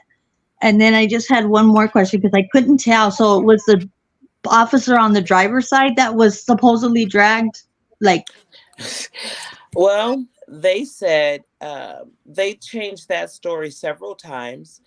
They went from the officer. They said both officers were leaning into the windows, which were lies because if you see, they both had opened my doors.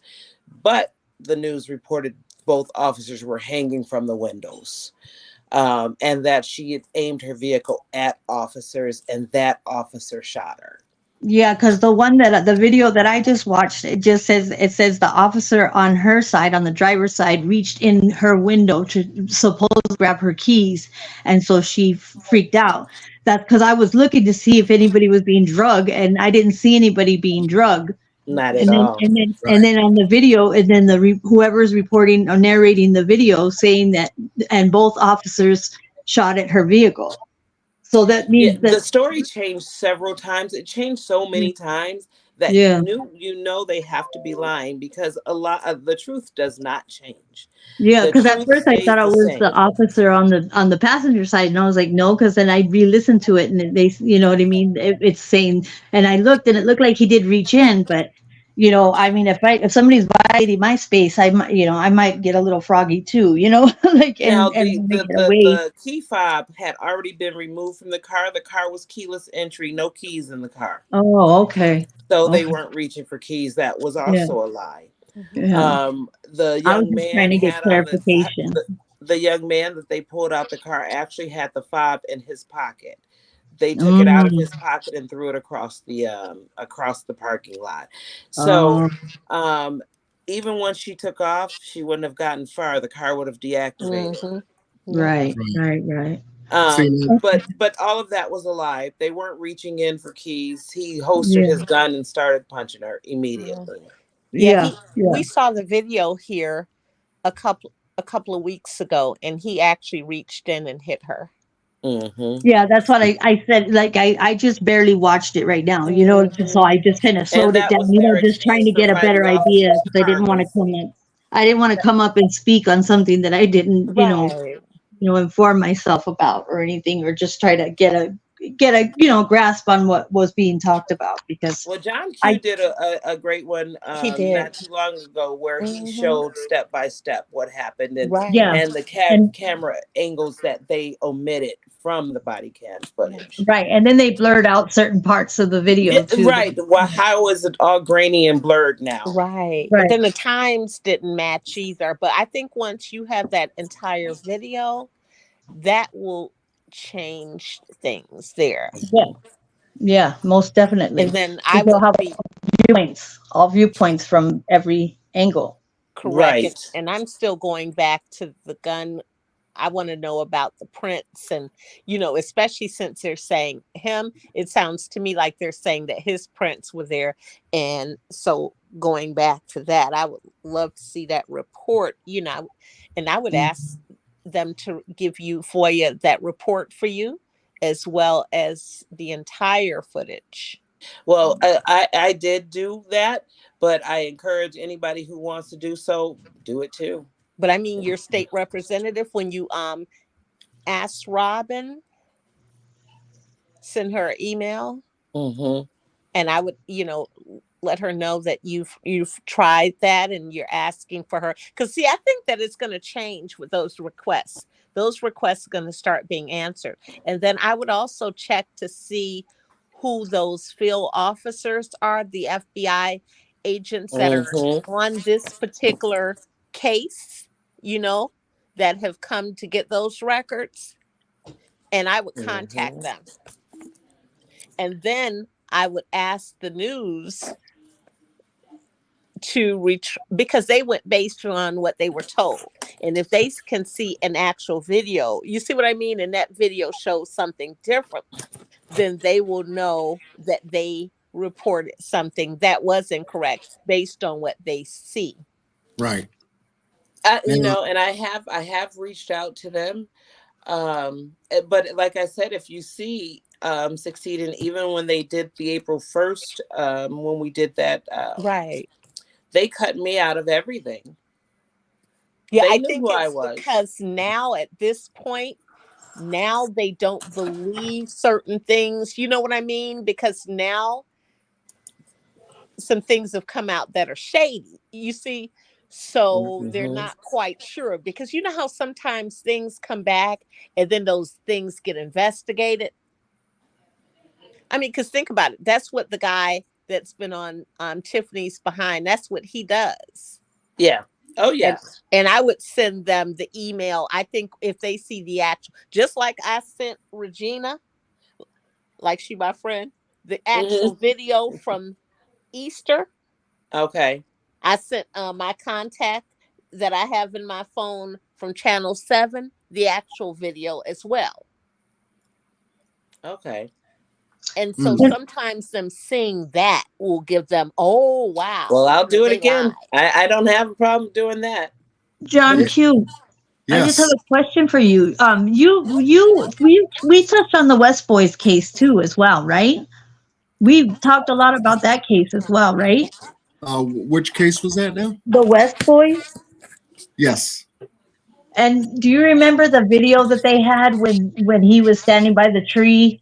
And when they actually showed it on the actual news footage, it was all grainy. But remember, AV Watchman had the actual footage from the neighbor from his video recorder or whatever. He went into his house and actually recorded it, and it was clear as day.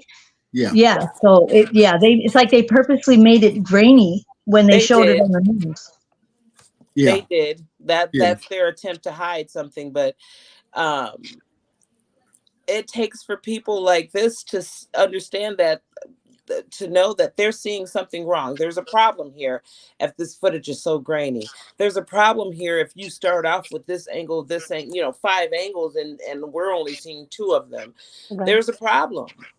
And you're hiding something. Right. Absolutely. See, because I would want to know, in looking at the police officers' actions that night, they drew their weapons and fired their weapons. Now, I would want to know how many bullet holes ended up in that car from all the police officers who fired that night. Correct. One and inside the thing car, is, the one inside the car plus the 2 officers outside the car, because the car was in motion to where they began shooting right while the car was still in motion. So you've got an officer inside shooting Alexis, and then you've got 2 other officers shooting at the vehicle. Right. Thinking they're returning fire. Right, correct. And so, I would want to know that information. If forensics were done on that vehicle, which it had to be, because anytime an officer discharges his weapon, they're counting bullets, they're counting shots, they're counting anything that they hit. And that's why. But I have to count on the information coming from Dolton to be correct. Correct. And we've seen how that's been going, right? Right. Yeah, I just asked Carl. I just asked Cara about the ballistics report, and she said she ain't got one. Yeah, no. Yeah. I've But I seen think that. you could, and Cara, I'm a letter writer. I would go to your village president, and I would let them know. I would let the school district know as well that they have disappointed me. Oh, absolutely. I would let them know. Yeah. But I would set up a meeting with your village president.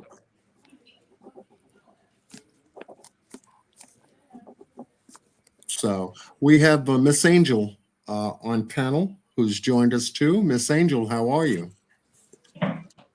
I'm good. I'm in my kitchen doing my thing. I remember you covered this case before, and I was like, wow. And you are the mother, is that correct, ma'am? I am. I want to give you condolences for everything. I know you get tired of hearing that, but I'm sorry. I don't know what else to say. But wow, and I'm so sorry about all of that. I mean, just from what we saw that John showed us, I was like, what? And to me, you can clearly see, excuse my background, I'm being a little chef here. To me, you can clearly see that it was not a weapon, it was a stick. And I was just like, what is going on here? And the police did not even see that part. No, they did.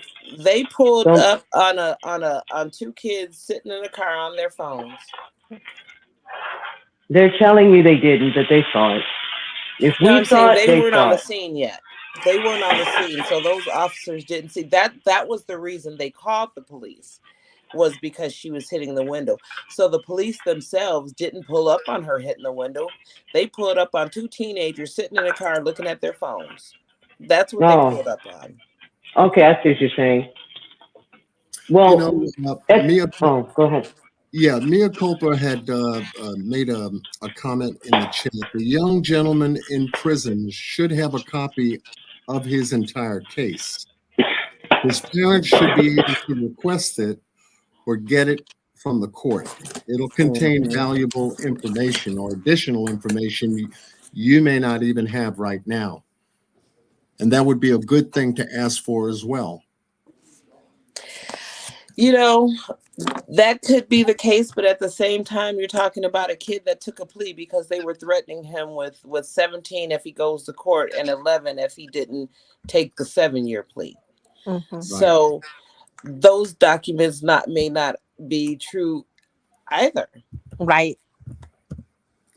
And again, so we're talking about the body, the people that collected the evidence being the guilty party. Right? So I don't trust anything, not a document, when I saw how they hid my daughter's body, how they lied to us, how they misled us, how they, found a gun after 4 days. I don't trust anything. Yeah, I wouldn't. I don't care if it's on pay. Just like I said, as far as Tiffany, I don't trust none of it. Not if they stood on a stack of Bibles and had their tongues notarized.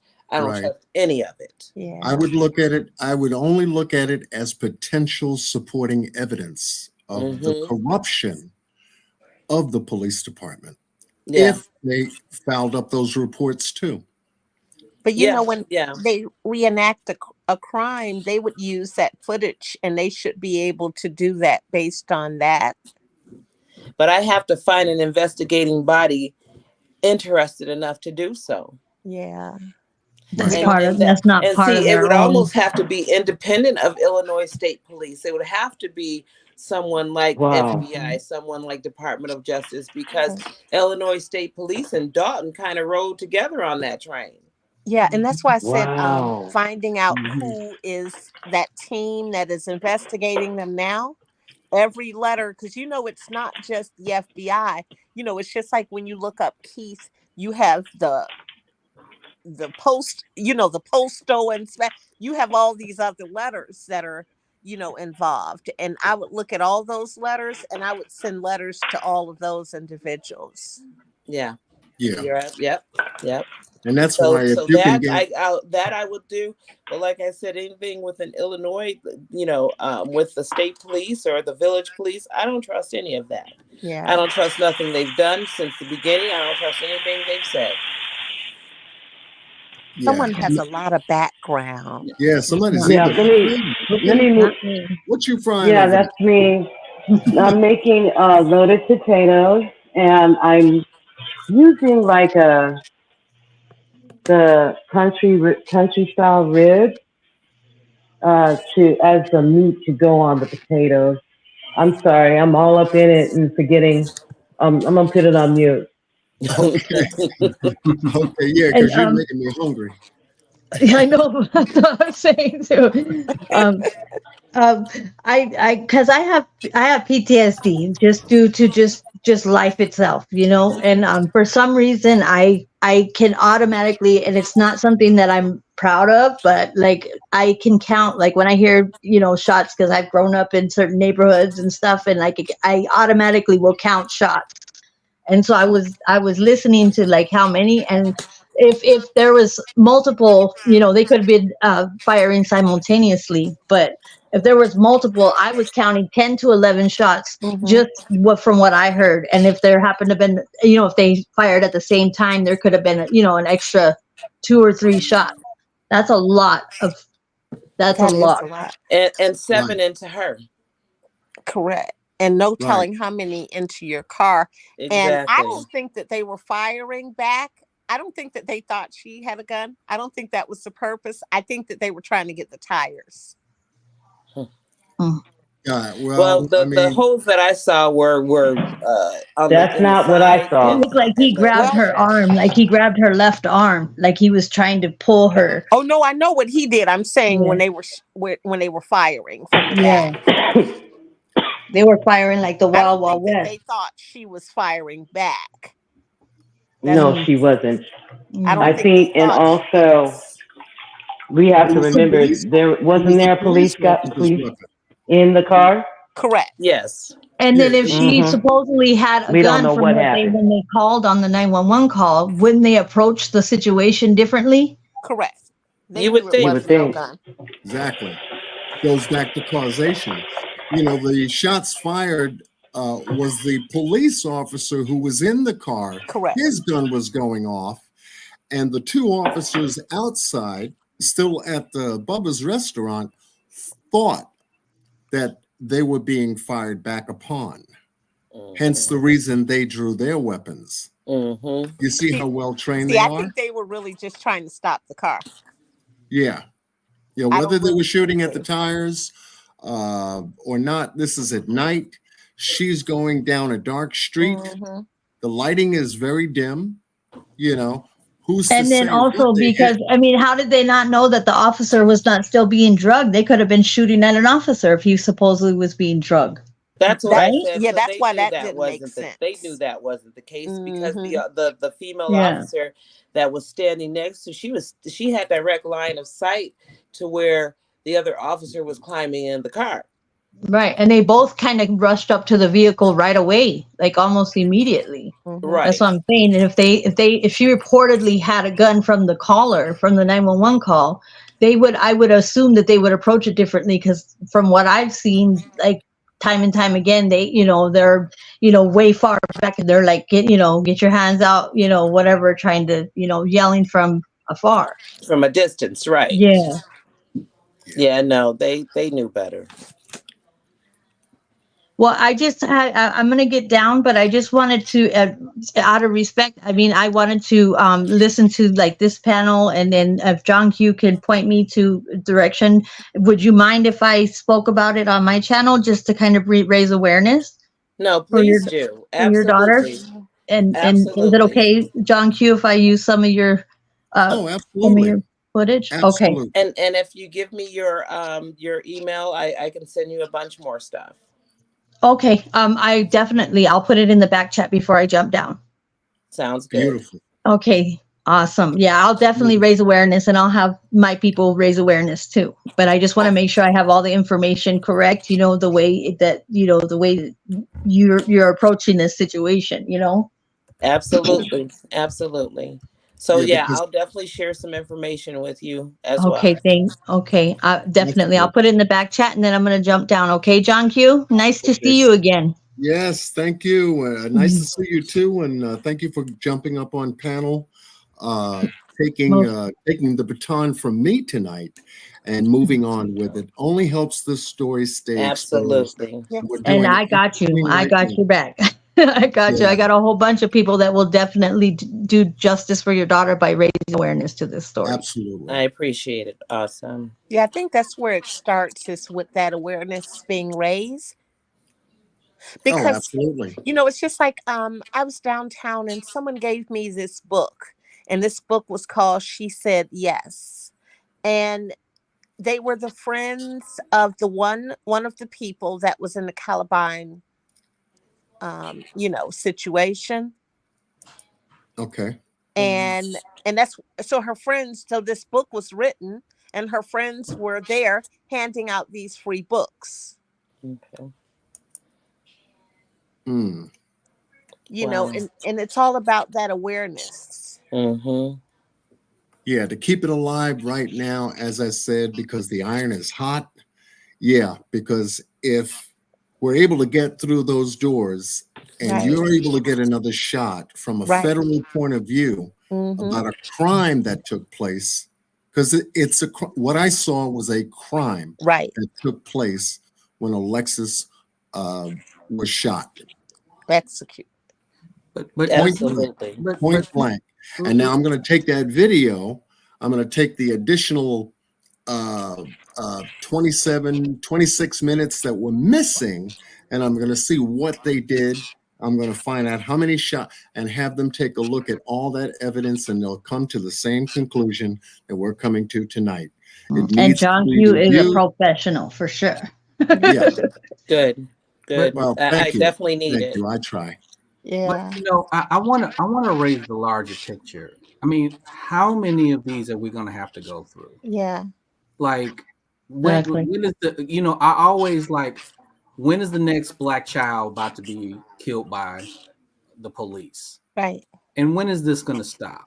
Right. Like, this is, I mean, it's heartbreaking enough to hear Kara talk about this and Exactly. witnessing this, and nothing is actually being done about this, which is just absolutely atrocious. It's like the more I hear about this, the more atrocious the story gets. Exactly.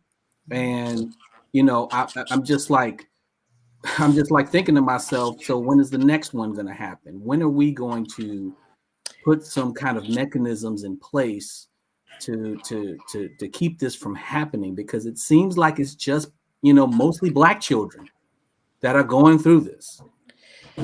And I school think children too. one way that School it would children be in general. addressed if they were drug testing Mm-hmm. after every officer discharged their weapons. Mm-hmm. I bet you that would cut down on it. Ooh, and you know Uh, what? Yes, that is a good point. A Definitely. lawyer I had bet told if me they were that one. drug tested, if you discharge your weapon, that would cut down on discharging your weapon. Yeah. Because the first thing they want to do is run a toxicology report on the person that they killed. How about let's see what was in your Exactly. bloodstream, because they showed up very irate. Are they on steroids? Were they Right. doing cocaine? Why were they so hopped up? Right. But if we were, let's say for instance, if you work at a warehouse and you fall off a ladder, first thing they do is drug test you. Mm-hmm. Yep. They So sure do. you can be an officer and discharge your weapon, and they don't ask you to take any type of test to see what was going on with you. Yeah. Right. And why does a hairstylist get more training than a police officer? Yeah. This is the most lethal job in America. You get Thank to you very carry much. weapons and choose who to shoot. You don't need more Mm-hmm. strenuous training than that. Yes, and unfortunately, the police have this thing called qualified immunity, which is I think that they Qualified should, immunity should kick in if you don't have any cocaine or drugs in your system. and I Right. agree with you. I agree with you. But there's this big divide between the black community and the police when you look at the overall situation. and it's criminal that, you know, a city like Dolton, who has a black mayor, a black police chief, still the cops, as I will say again, acting like a Gestapo unit to its residents, killing a black child, killing a young black girl child, and basically justifying it I mean, it's criminal when you think about it. And you would think that somebody, you know, who, you know, would know this, because, you know, she always talks about how she's being attacked as a black woman, but yet you're serving the system when you're sicking your police on citizens. And then when they do something horrible like murder a young black girl, you want to make excuses for them. Right. Yeah, that's why they call it the blue shield. Yeah.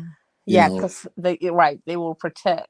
they will protect themselves first. Yeah, absolutely. But Because it's that's what we another. see them doing. Yes, that's true. And we It's have to another angle. understand. Say again? We have to understand the gatekeeping system as well. Yes, absolutely. I'm not going to leave that unsaid. Once we understand that, then we know what we're dealing with. And I really hope. Now you see the comment. You see the comment in the chat. Yep. We're all on the same page. Right. We're all on the same page with that. But I think it's another angle, though. The angle is building the case of not just starting. And that's why I say all of you together, is because think about it. It's from this department has a history of number one in this, just like if you were doing a work, you have to build that foundation. They are number one in police chases. They are number one. So you have to start with all these statistics to start with those shocking facts. They have, taken a young man who was autistic, and they have done. So you have to go to all these different cases. And this is where we are here with one more child that has fallen victim. In addition to this person's, with none of our cases being handled appropriately. Facts. Right. Exactly. And that would be a great question to ask. Hey, were these officers drug checked? The night that they discharged their Probably weapons? not. Were they on something? I'm sure they weren't. Yeah, they don't do that for them. Something. But to again, this is the fourth police fatality the one officer's been involved in. Cool. So he's not being trained or reprimanded. Right. And that's is these guys rookies? No. The shooter was. That's even worse. Yeah, the one was. And the one training him was a serial killer. Yeah. Oh my. So he had 3 deaths before Alexis within a 6-year period of being on the force. Yeah. So in 6 years, he's killed 3 people involved in Lexi's death and shot a 4th. And Lord knows what his service record looks like when it comes to citizen complaints and how many people have he beat up that didn't, result in very serious injury, or how many people did he shoot that didn't die. Those are things that we don't know. Right. So just think if you were showing that to a jury and you have like a org chart. And you're showing, okay, this is him and this is this. This is the department overall. These are shocking, just as shocking as this is to us, is as shocking as your situation will be. But then when you add those other factors, there shows that there's a bigger problem. There's a huge problem. Absolutely. Well, let's also remember who's covering the blue wall. And that's these police unions who are spending millions of dollars protecting these killer cops. And just like Miss Kara said, you had that one cop who like she said accurately, was a serial killer. Correct. Leslie B, that's what I had said to Kara too. I asked her if she had a page because I feel like she should be telling this story. Isn't that how Amber Alert started? Absolutely. You know, with Amber Alert? Absolutely. Yes. Well, you know, to be Absolutely. honest, I have just been I'm more of an introverted type of personality. When I don't know people, I'm really quiet. You know, I get more boisterous as I know who I'm talking to. So public speaking has never been my thing. You do very well. I don't like being filmed. I don't like pictures. I don't. So that's just Kara, been a thing you know for what my me. favorite part was? What's that? When you said an HF graduate. I caught that read. I caught that read real clear. Yeah. Oh yeah. Yeah. And I actually had an interview today. They came out to my house, wanted to see where she grew up. Right. I wanted to see the school she went to. Yeah, that was a read though she gave, and that was a classy read. Right. And I'm gonna say this, Kara, and I'm gonna admit this publicly. One of the motivations why I said what I said at that town hall meeting is when I saw what you said the night before. I said that woman up there is doing something that everybody should be doing, including myself. And when you said that line about her having her tongue notarized on a stack of Bible, that was the best line. I was like, you know, I thought about Judge Toller when you said that. Not Judge Million. I'm sorry, Judge Million. Because look, it might have been a flashback from one of them. Judge Million always says, "I wouldn't believe you if your tongue was notarized." See, now I have definitely Toller is one of my favorites. Yes, she's one of my favorites. She may have said that. No, but it's Million because Million constantly says it. So Kara, you inspired me to do that. Yes, she did. Awesome. That right there. When I saw you, I was like, wow, that woman was powerful. That took a lot of strength. Yes. You know, I actually had a prepared statement that evening, and it was really focused because this was the first time that, you know, focus has been anywhere I could direct it to Alexis on that level. And I wanted to get out how the cops were wrong and how they lied and covered it up. But when I looked at that woman and she was looking everywhere else but at me, it sent me directly to her. Yep. You know, I didn't want that to be about Tiffany, but Tiffany made it about Tiffany. Yeah. You know, all this corruption, all these things going on to our family, our chocolate family here. Yeah. And others outside the chocolate family. I say that because that's what I am. No disrespect to anyone. But if there's been an uptick of a lot of us being taken out one way or the other, and I really am concerned because justice has been held up on so many cases. And John, you know the cases I'm talking about. I'm not going to bring it up out of respect for the families, but there's been a lot of upheld justice that hasn't been upheld correctly. And I have always said, and John, you probably heard me say this, we need our own justice system. We need our own police people in our neighborhoods. In Chicago, they have a group of men that patrol their neighborhoods. Watch guard. The guardians. We need that. I'm actually a We member. really need. Are you really? Yes, I am. I salute you then, because when I saw that, I'm like, we need more. Yeah. Because I'm seeing a pattern here. It's like, and this is not any disrespect to you, Mom. It's like we're being not taken care of correctly, not investigated correctly. I was just on Gangland. Shout out to Gangland TV. We were talking about another case of different, just a little different, but this lady, and John, you're probably familiar with this one as well. This lady's daughter was, I don't know, her boyfriend did some dastardly things. I'm not going to get into it because it's terrible.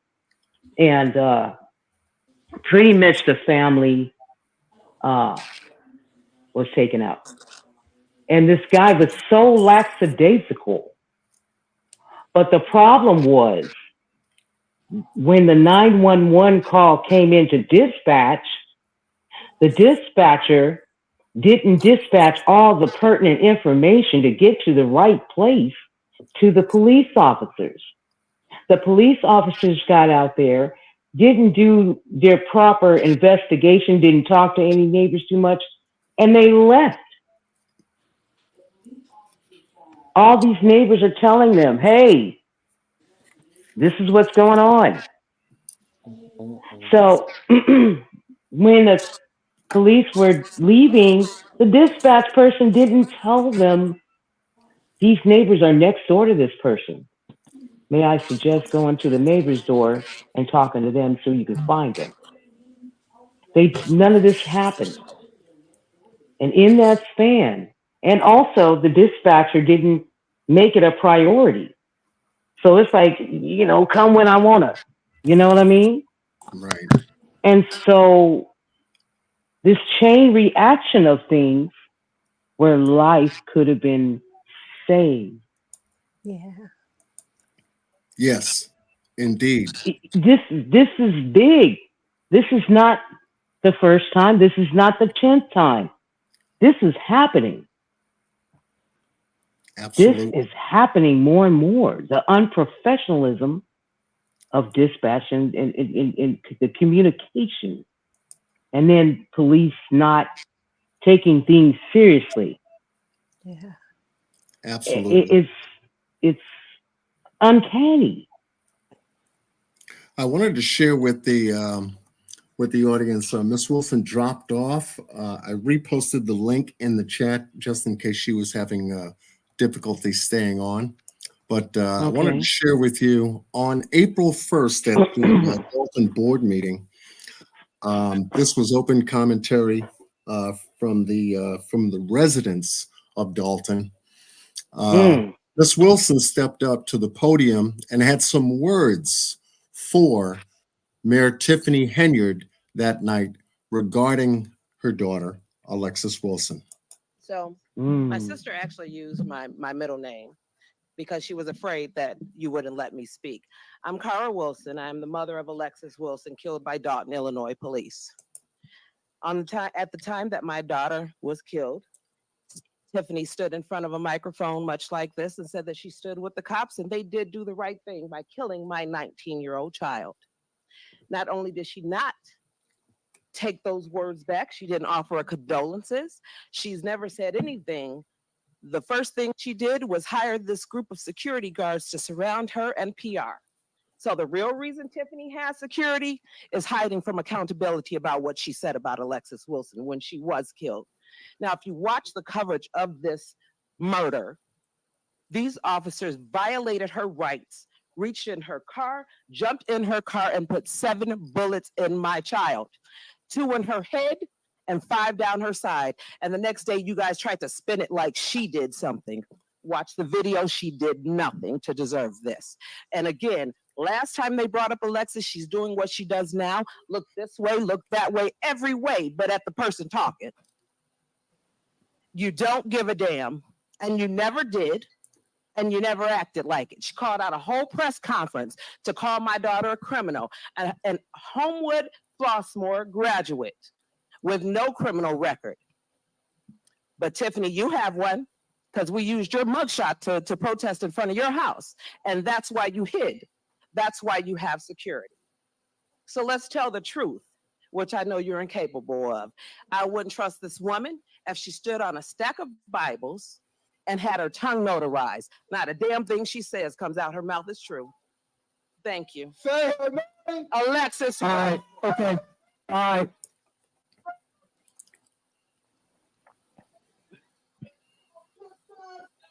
right. And this is Deputy Police Chief Lacey. Here's his response. Ladies and gentlemen, unfortunately, the meeting is now closed down. We need you guys to move to the door.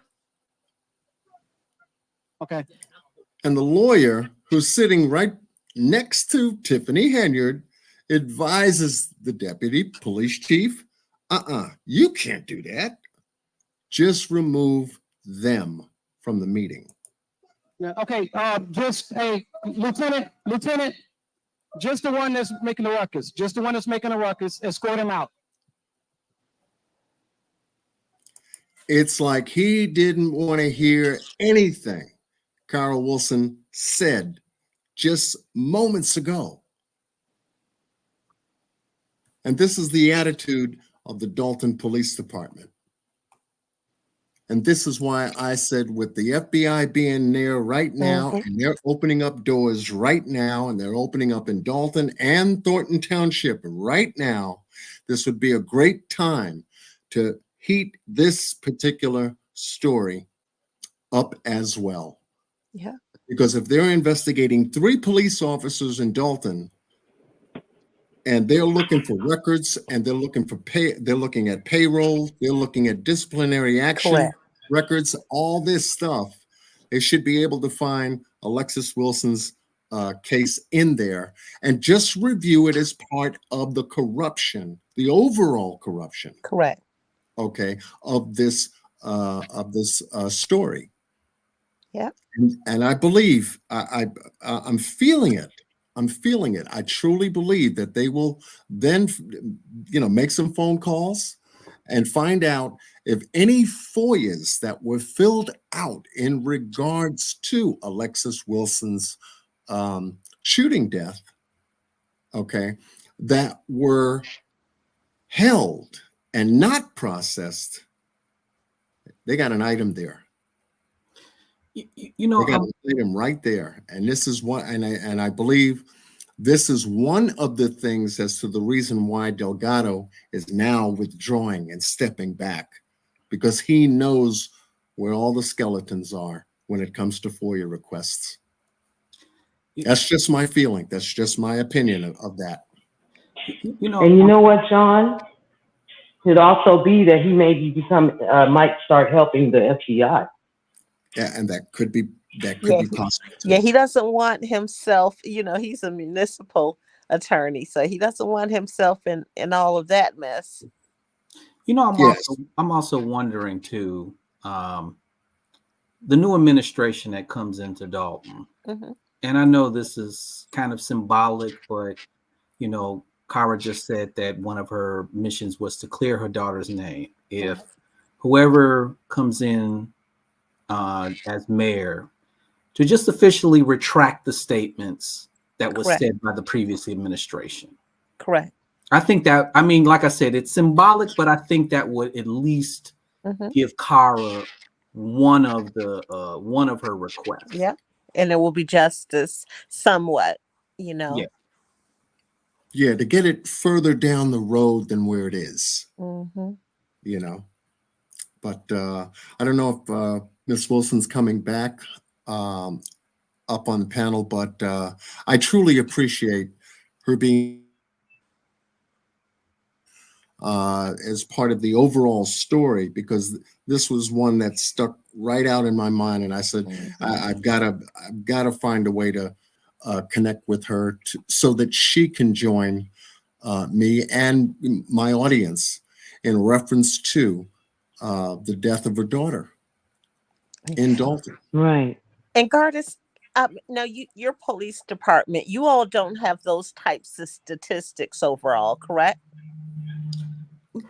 As far as like misconduct, like some of those things that I named, like in terms of like, the young man, the $30-something million, suit recently that they got from, the The chase, the high-speed chase. Oh no, not in South Holland. Yeah, so that's why I said that police department specific needs to be looked at, because they have some very specific things that are going on there that are not going on necessarily at some of the neighboring suburbs. Oh yeah, and I mean you think about what happened to Harvey a couple of years ago with Eric Kellogg, and the level of corruption that he had, because he was also using the police force as his personal bodyguard. Yeah. And that's why the I believe it's the FBI had to FBI or the state had to take over. No, I'm sorry. So in the South suburbs, they have the South Suburban Task Force, and what they did was one of the municipalities that they kicked out was the Harvey Police Force.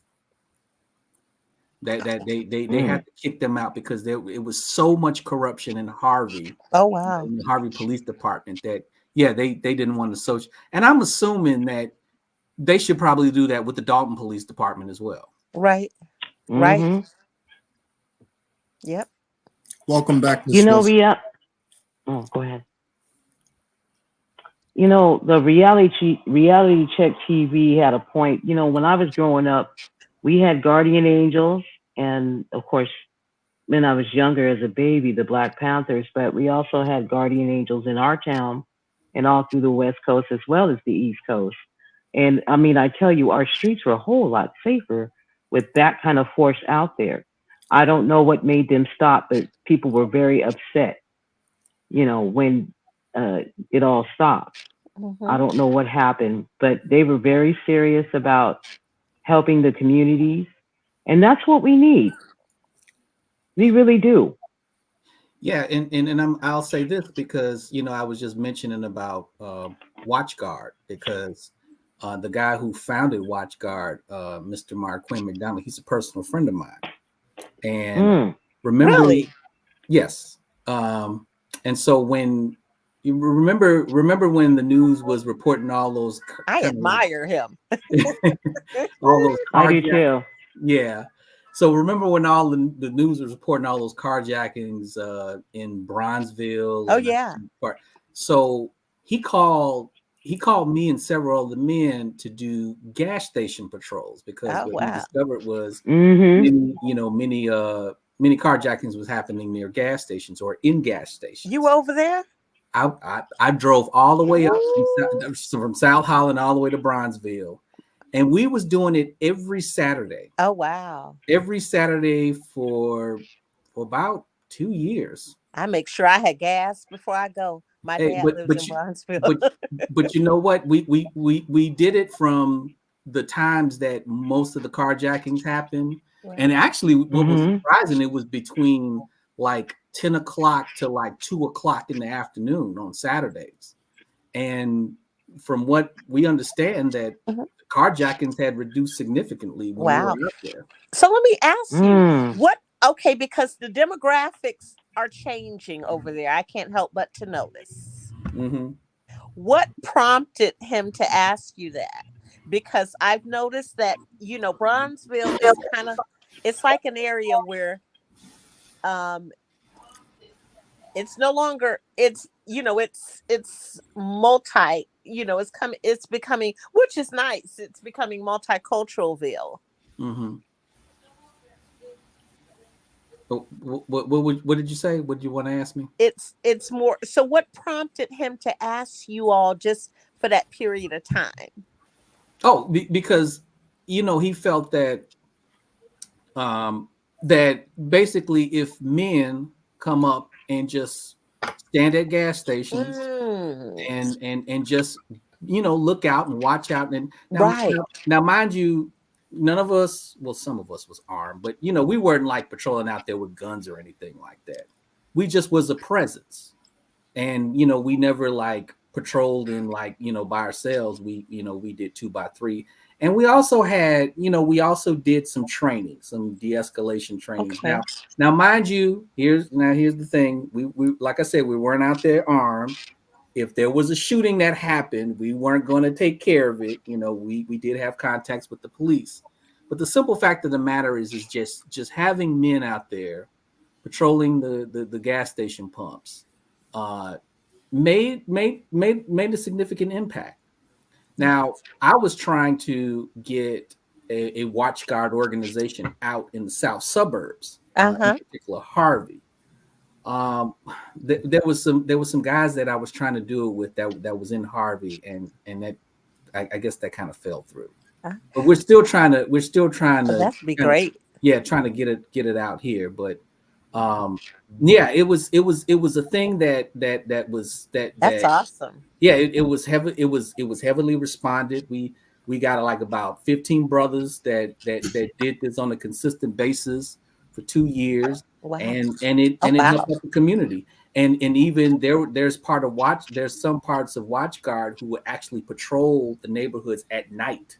Wow. Just kind of like, just going through, making sure everything is okay. They actually de-escalated a situation on Halloween where some guy, and I think he was armed, was actually disarmed by, some of the other Watch Guard members. That's awesome.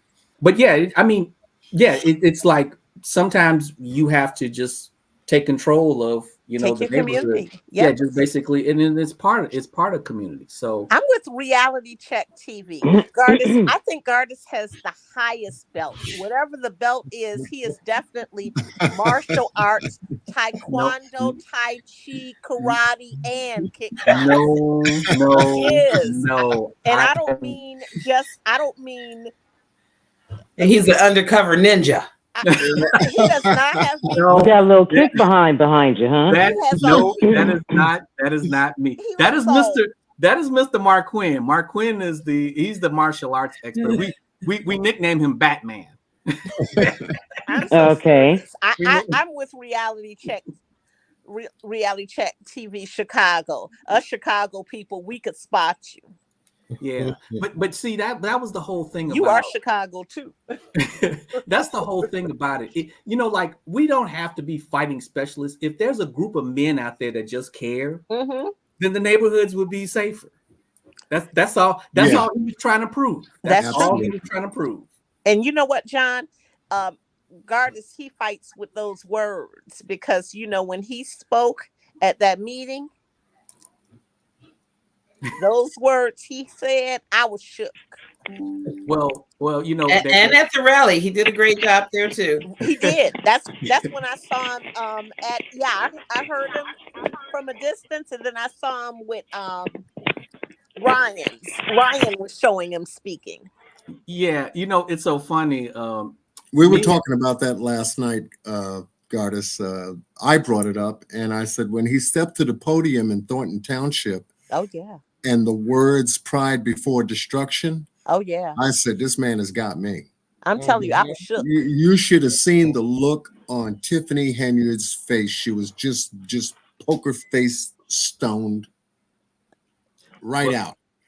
By that. Okay. I mean, fear struck her. What's so funny is me and Mark Quinn had this discussion about violence and what is violence, because we always have this misconception that violence is just physical. But it's mental, it's spiritual, it's economical, and like I said, he's the violence expert because he's a martial artist. He has gun training and everything like that. But he always tells me that I'm more speak violence than anything.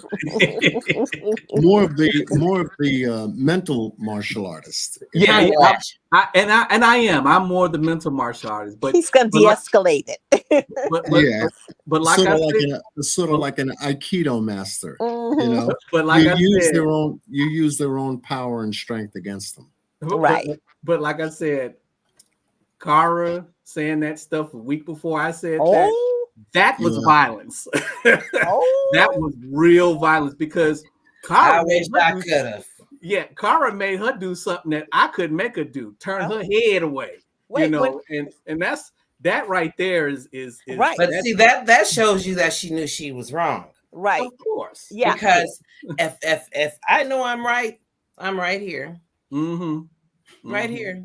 I'm telling you, that's when Cara said an HF graduate. I'm telling you, that's what that was. Yeah.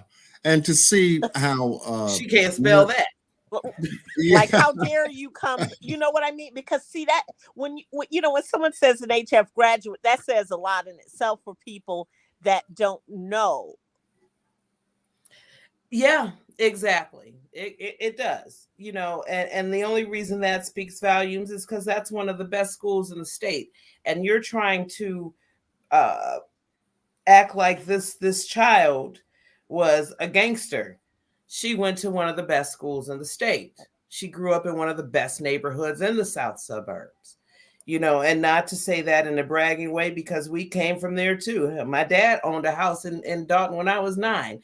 We grew up in a place called the Renaissance in Indiana. So my struggle was real, but I kept going to school until we got here. Right. Until I could send my kids to the best school in the state. Because you pay. So I worked my ass off for this. And the level you have to question Tiffany's motherhood, considering she has a daughter as well. The level of inhumanity that you would not even care about somebody losing their daughter. Correct.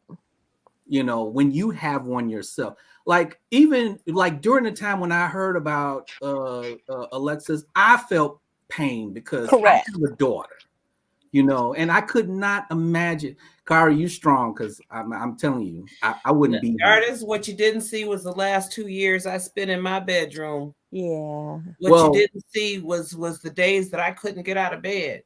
Yeah. And I had a lot of them. I literally looked up like, oh my God, I've missed 2 years. Okay. My son missed his entire 3rd grade year of school. I was broken. And I hope you're journaling, Cara. You know what? I actually created some. Okay, good. I'll send you some. Dedicated to Lexi. Yes. So this is part of what I did during that depression.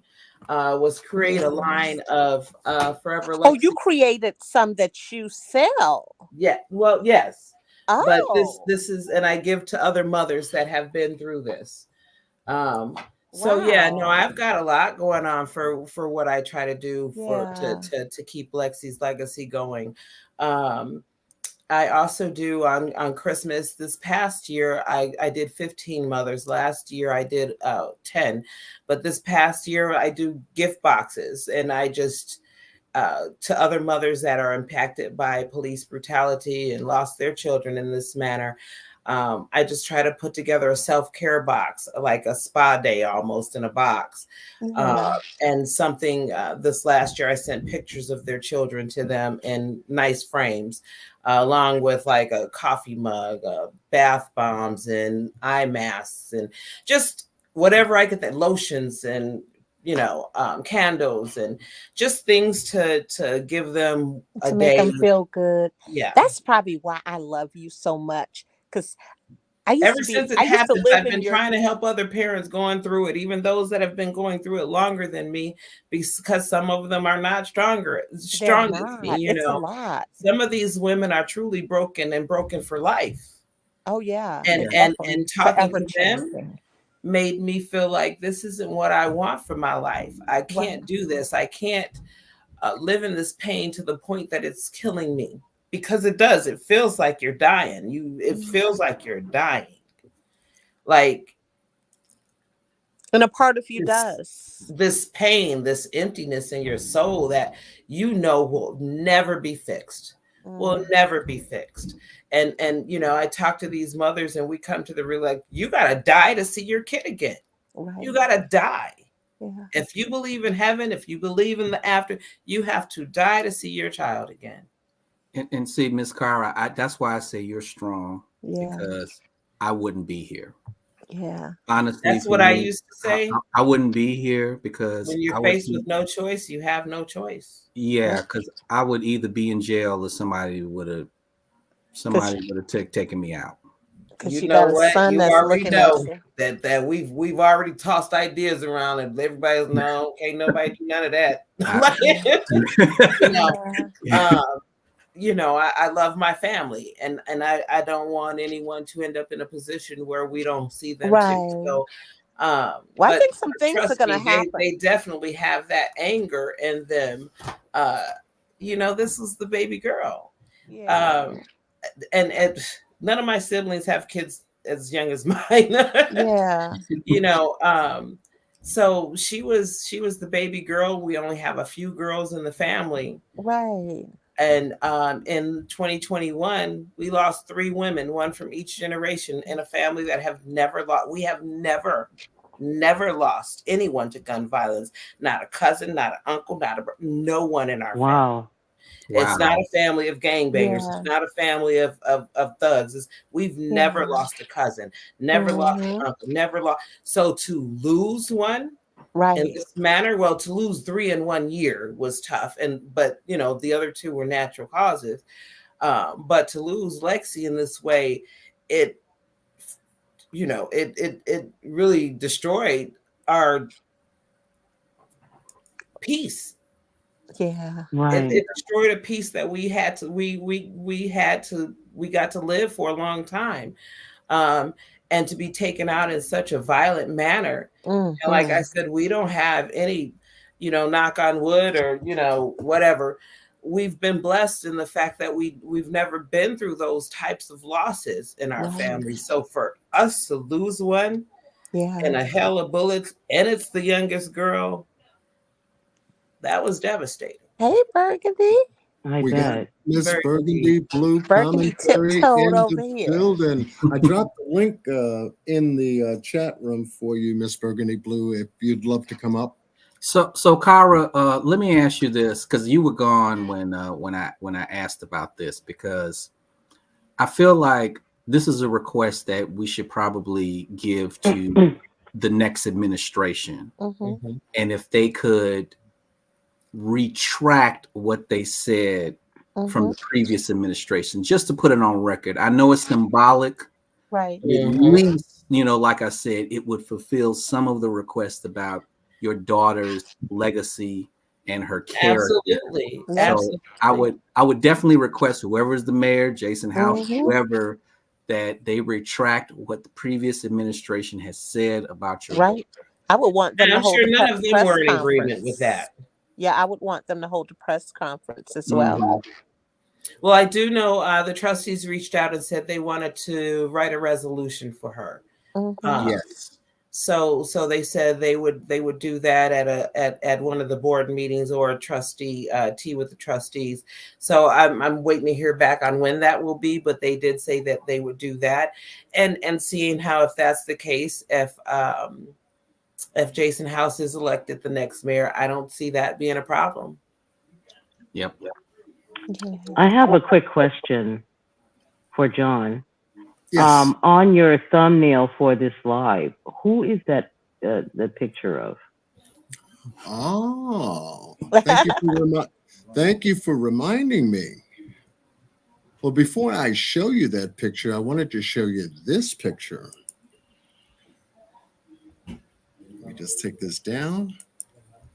And this is a brand new video that Reality Check TV of Chicago just posted on his channel, The Consequences of Pride, Deception, Destruction, Damnation. Why didn't I get an alert? Those don't work sometimes because I have them set for everybody and they don't always work. Yeah, so I hadn't listened to it. I just found it. I said, let me share it because we've got Reality TV in the building in tonight's chat, and I wanted to give him a shout out. I will get to his message right after I wrap up this live, for sure. Is he coming up?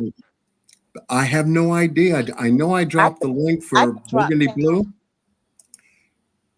I dropped it for her. I know she's had a long day. We had a long night last night into the morning, and I then know. she went and did a 3.5-hour live on her channel, and I knew that she was going to be coming over here tonight to join us and whatnot. She's just getting into the building, so I dropped the link just in case she had a couple of words that she wanted to speak or say, since we have Miss Wilson and everybody I think else this is on going to be panel. her year. I think this is going to be the year that you are going to see some amazing things happen. I really do. I And agree. mea culpa too, I do understand, absolutely understand. And you're right. Your sister was right. You have no choice. This is a pain you'll deal with for the rest of your life. That's why I refused to see my daughter, to ID her body. That's why I refused to go to the funeral home, because I knew that this would be something I deal with for the rest of my life. And I didn't want those pictures. Yeah. Hey, Burgundy. Hey, Miss Burgundy Blue Yeah, is that on the would be panel. too much. That's the And, superstar. hi. No, I wanted to just chime in. Thank you, John QQ and Cara. I was listening. I am so sorry for your loss. I always have to say that. Justice for Alexis Wilson, and you stay as Thank strong you. as you possibly can. Thank you.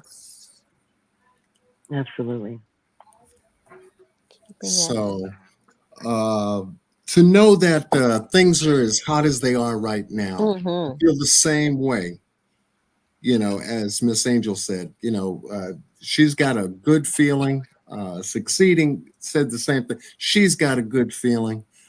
I know Gardis is sitting there saying, yeah, I got a good feeling too. And we become, let me say it this way. We're adding to Kara's strength tonight. I appreciate it. Yes, And you guys don't know how absolutely. important that is. In the Absolutely. last couple Hang in years there. of having people tell me that my daughter deserved what she had, what she got, to now coming What? to where people are, people have looked for me on Facebook to tell me that my daughter got what she deserved. Justice for, I write Justice for Alexis, and I've got people reply, what do you mean? Like, Alexis did get justice. Lady, your daughter was dragging cops and trying to kill people. So I get that so often, and they know it's me and don't care about how they're telling me that my daughter deserved to die too. So I've had to deal with that on top of the fact that it happened. But for people to think that there's people in this world that actually thinks that she deserved it and that was a good thing, and if she didn't comply, she had to die, or she didn't get out the car, just so many reasons and excuses why this was okay to do to her. To finally have support from people that have looked at it and said, okay, wait, something ain't right here. Right. I'm so glad to get to something's not right here. Right. And the people that say that she didn't comply, those are people that don't know their rights. Because, I was watching a video until I saw Burgundy was live. No, I had to go to Chicago, actually. That's why I had to stop watching it. And Long Island had a video where he actually hired a service and had this billboard going to this person's neighborhood, like a 3D billboard that talked about what this person was, who was this official. I thought about you when I saw that too. So funny. I thought about you and he went to this guy's neighborhood, and because he wasn't doing anything illegal, the guy was not happy with it because his neighbors are seeing it. And he said, I'll hire it and I'll do it again. Because, then it becomes about the principle. But those people don't know their rights. And they think just because you're told you need to get out and someone hits you and you're supposed to just comply with that and just be okay with that. Where do you have the right to protect your own life? Correct. And maybe and apparently she was right, because what she ran from happened. Correct. It was pretty devastating watching that video. I was like, wow. Makes you want to fight. See this man hitting that girl and he's a grown ass man, and Right. she's a little 100-pound size 0 child. Yeah. And I know people want to say, well, she's grown. She's 19. And if you have a 19-year-old, you know they're not grown. They might want to act like it. They might think they can't go buy a bottle of liquor. Right. You know, They can't pay your they're not mortgage. grown. No, they're not grown. They're still up under their parents, in college, on a dorm. They're kids. Right. Well, the level of barbarity our society is when Mhm. somebody can come out their mouth and say that a 19-year-old child deserves to die. Right. Like that is, and I would even say, even if Alexis was robbing the store, she didn't deserve to die. Right. At all. At that point, she needs to go to jail. Correct. Exactly. And then, that's the level of barbarity that our society is. When we're talking about children deserving to die. Yeah, judge, jury, and executioner within 1 minute. Within 1 minute. And it's all captured on video. Correct. That they're hiding. Yeah. I wanted to ask you, Cara, do you have a petition to have the FBI investigate Alexis Wilson's death? I do not. That maybe write down as a note and start one, so I have something to promote.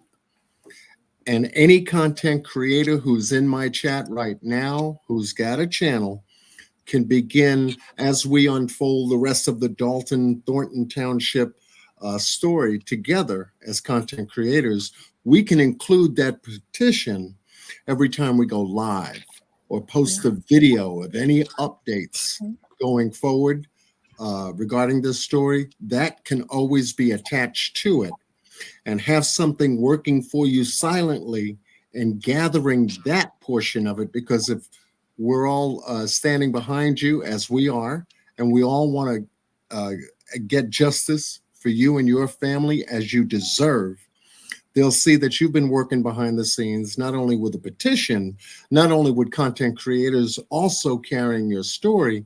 We're encouraging any forward motion action that we can do to help. Absolutely. And I'm open for anything. That is actually. And now's the perfect time because the FBI is there. Yes, is in the door. Because I'm telling you, their names are published. The people who are the specifics are published. So contacting those specific, but I would say contacting the state's attorney's office and finding out who, what's his name's assistant is. Because if you get calls, just like when, if you're getting calls and you're getting all these calls, you know what I mean? Mm-hmm. After a while, you're going to say, we keep getting all these calls. Yeah. Absolutely.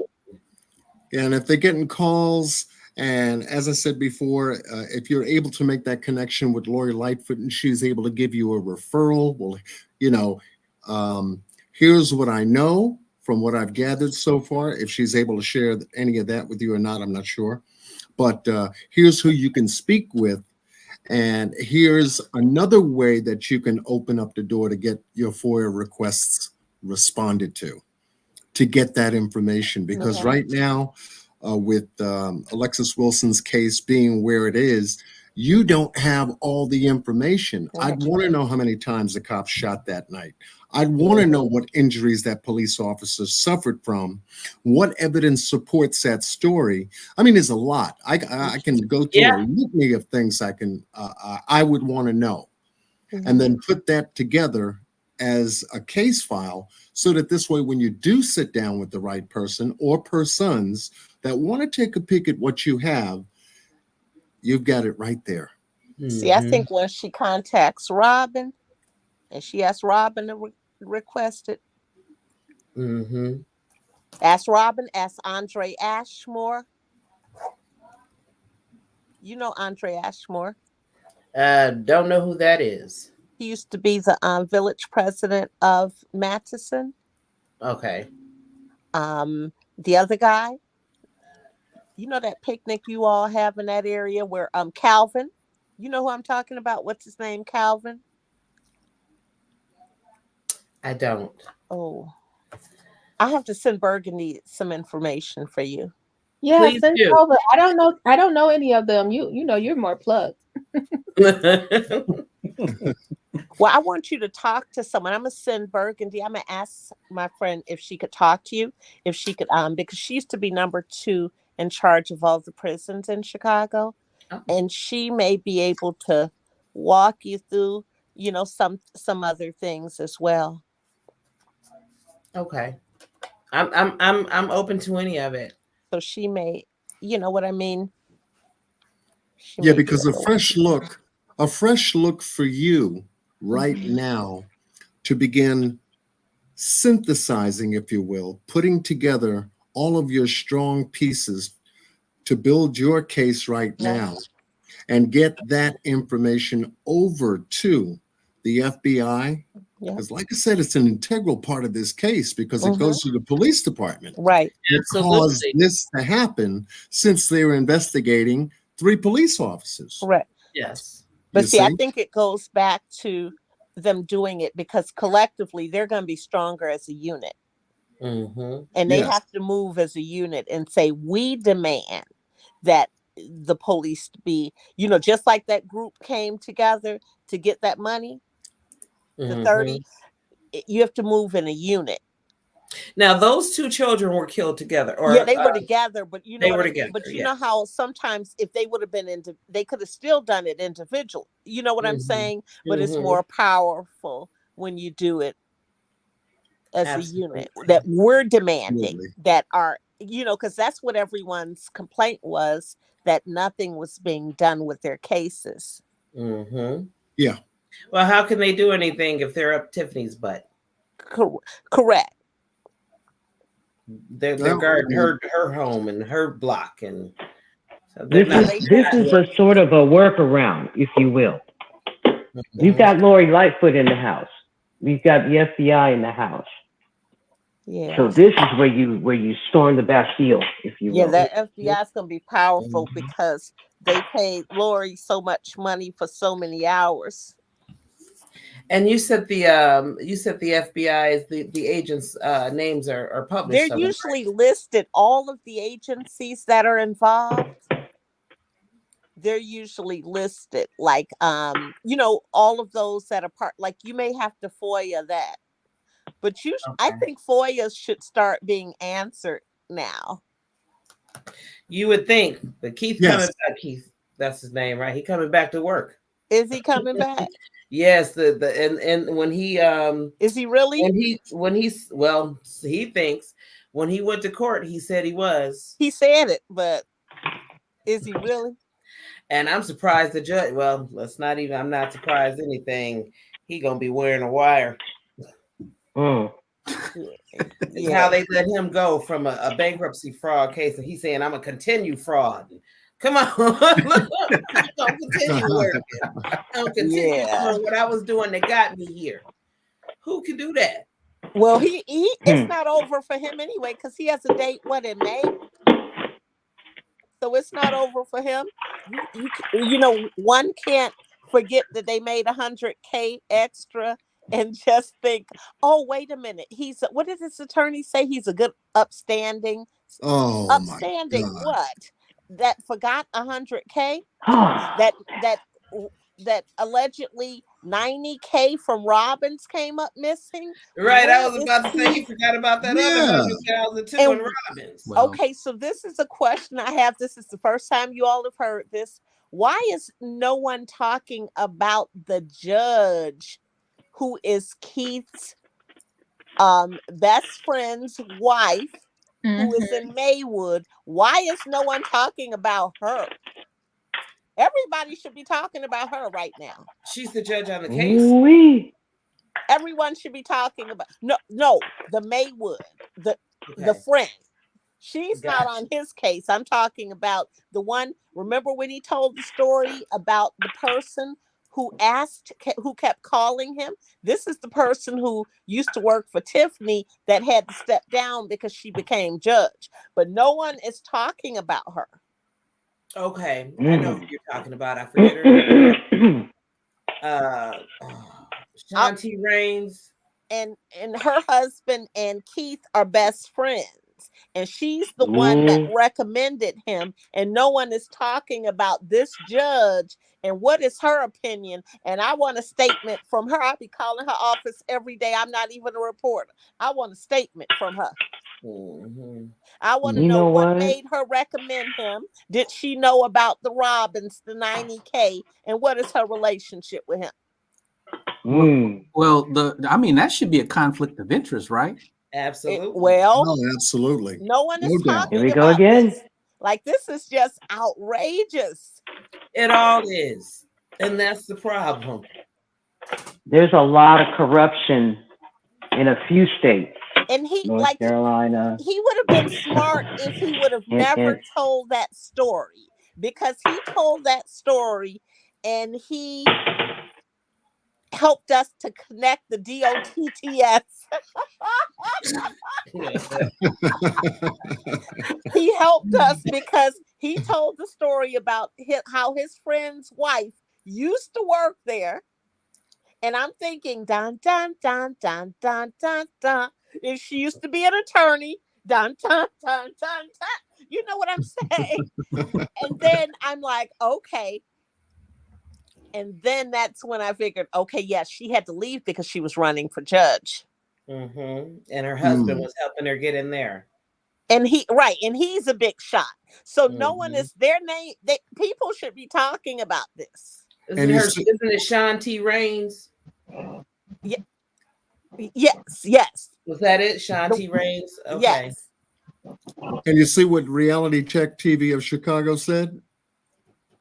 I told you we're all on the same page. Yep.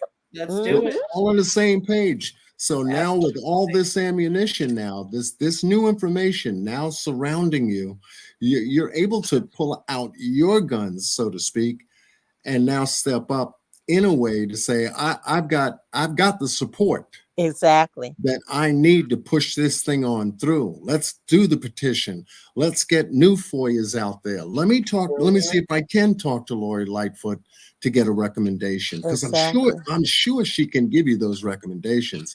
Let's go to the state attorney's office and give them what you have.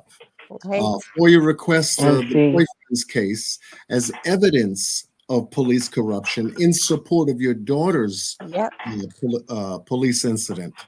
You see, and once she hears this, woo, and then ammunition for her too. Because that's like the movie Presumed Innocent. Remember, it was kind of like it was just he let the judge think that he would release this information that he knew about him, that he had committed, but it's just the thought of that will shake these people.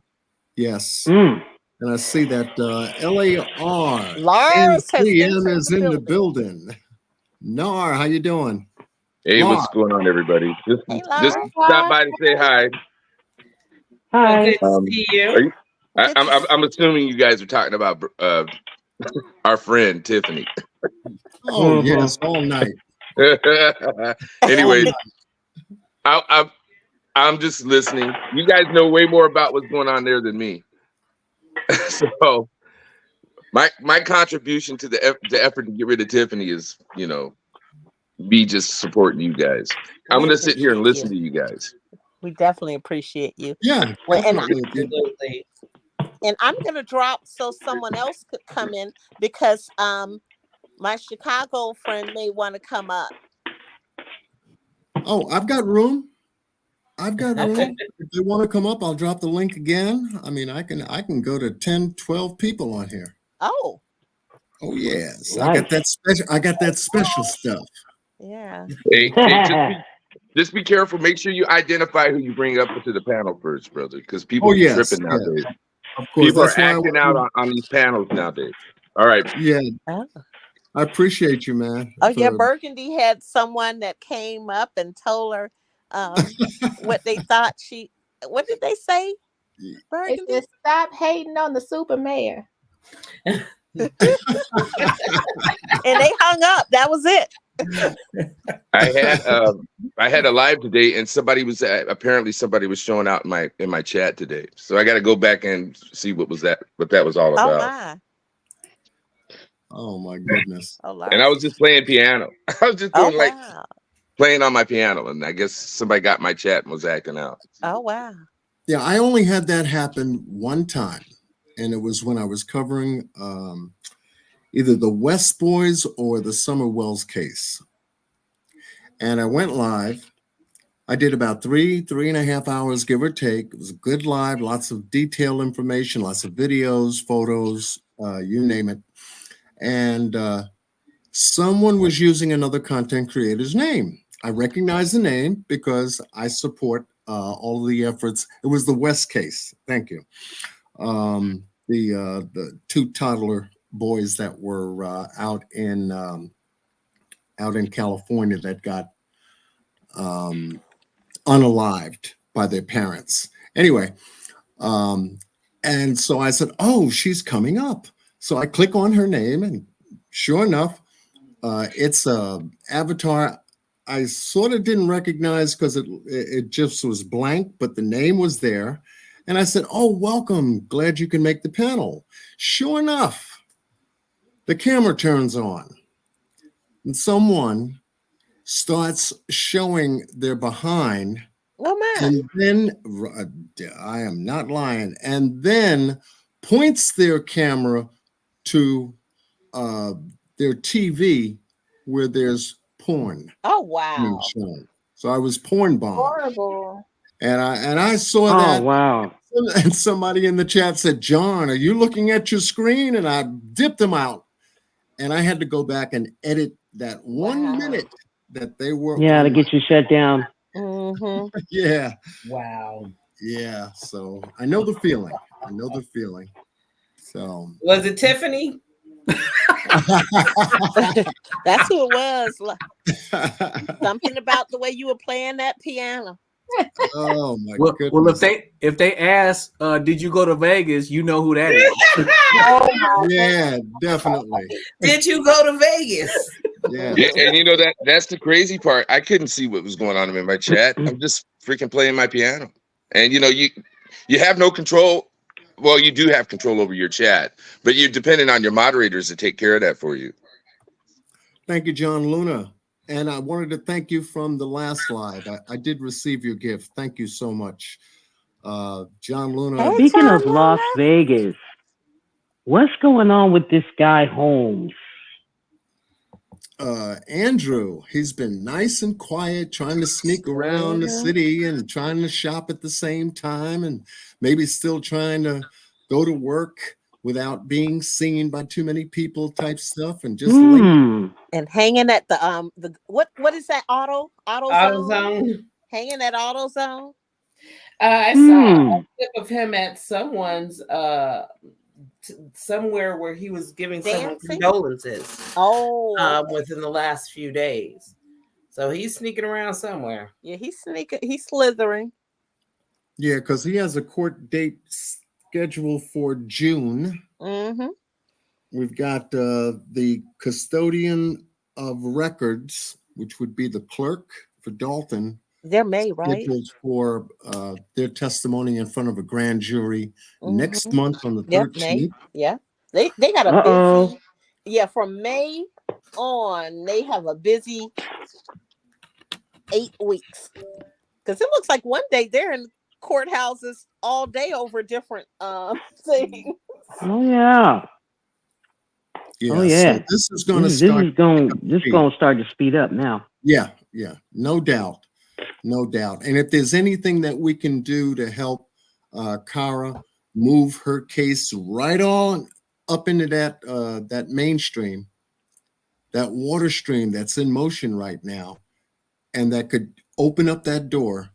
Oh man, I mean, I'm sure they'll be able to incorporate that, as they should, and begin chiseling out the Dolton Police Department, start lining that up with the lawsuit that the previous chief had filed against Tiffany as well, tie that information in, because I'm sure he's got some gripes and complaints that will fall in line with a lot of the corruption that was created by her. Yep. And you know that's gonna be one of the biggest mountains to climb. Whoever comes in there, because they're gonna have to scrub that whole police department. Oh, they are Yeah, squeaky clean. And they're going to need security as well. Yep. I suggest it be the FBI that does that. yeah. Because once they're in the doorway and they're dropping subpoenas, they're going to continue to drop subpoenas. They're doing this step by step methodically. And this is not the last of the subpoenas because they're building their indictment plan as they step forward. And then we're going to start to see people come up through those indictments. Right. You know, Keith Freeman has just got a bankruptcy fraud indictment. Right. As they pull that information both from Dolton, now Thornton Township on him, They're going to find so much more. we're going to find the connections between the both of them, and further indictments are going to drop on the table. Yeah. Once they start. And I'm sure one of those officers has to be Lacey. Yeah. Yeah, I definitely. would feel that. Definitely. So I predict, my prediction is that they're not going to give up the subpoenas, and they probably know that they're not going to give up those. I mean, they're not going to give up the documents that they subpoenaed, and that's going to force them to go in there. Well, shoot. Aggressive. Then they're going to go in and take it. And then all bets are off. Once they, and I predict that they're not going to go in there nice. When they go in the next time, they're going to go in there with probably, I would say more than likely the Secret Service because of the RICO stuff. Mm-hmm. And they're well suited for, I just don't see them. I don't see anything getting easier. Yeah. That's and this case in Las Vegas. I was just going to say it's a multi-jurisdiction task force. Once those Arizona authorities start getting involved more heavily, it's going to just get uglier. It is. And then what really makes matters worse is they got people like us distracting them, right? Because they try to focus on us, right. And that's a distraction. And Lightfoot is a distraction for them as well. Oh yeah. She's a distraction, and she's targeting them. So they are circling the wagons, and you can't circle your wagons that well. They got too many things coming at them from that too they many can't different control. Because remember, right. And I think that it's ultimately going to lead down to everybody's going to be looking around at who's telling on who. Right. They're not going to know who to trust anymore. They all going to be telling. I think. And you know what? That might make the whole thing implode itself. Exactly. I think the next person that's going to get criminal charges placed against them is Holmes. I see it coming down to got to be done. I think he's next, and then after Holmes, they're going to go after Lacey. Yep. Oh yes, absolutely. And then they're going to go after all of those guys are going to flip. Delgado got the hell out of there. That fool's Delgado was like, I'm feet don't fail me now. Yeah, they're going to go after the woman who was with fooling around with the previous Staples. Yep, they're gonna go after her next. I bet she was one of those. That's gotta be. That's coming. Yeah. So you know what, guys? I gotta say good night. I'll still be listening, but I gotta go get my little one to bed. Yes. Okay. Yes, I appreciate it. Thank you guys, and you guys have a great evening. Yeah, the little one is I'll happy. still alive. All righty. Bye bye. Okay, Miss Wilson, thanks so much for joining us on the panel. Thank you guys. Thank you all. And I'll put my email in the link in the chat too. Okay, great. If anybody has anything they can send me any information on. Yeah. Great. Okay. Thank you guys. Burgundy send it. Okay, Miss Wilson, thank you so much. Bye. Love you, Kara.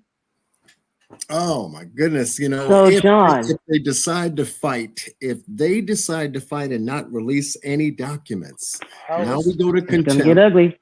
Yeah, It's gonna now get we go ugly. to contempt of a grand jury, and then the next thing you know, hopefully, if that happens, we'll see a raid just like they did on P. Diddy's homes. Yeah, because they're gonna have to do it that way because that's why she wanted Clerk Keys to give her records because she was going to destroy all those records. Right. This is what I think is crazy, you guys. The grand jury was formed last year, Correct. right? In November, right? Correct. So that means they have been watching him alone, just him alone, for probably at least a year. Because they didn't go before the grand jury unless they had dirt on it. Sufficient, evidence, Yeah, And probable so the subpoenas alone, just those subpoenas, right? They know exactly what they're looking for.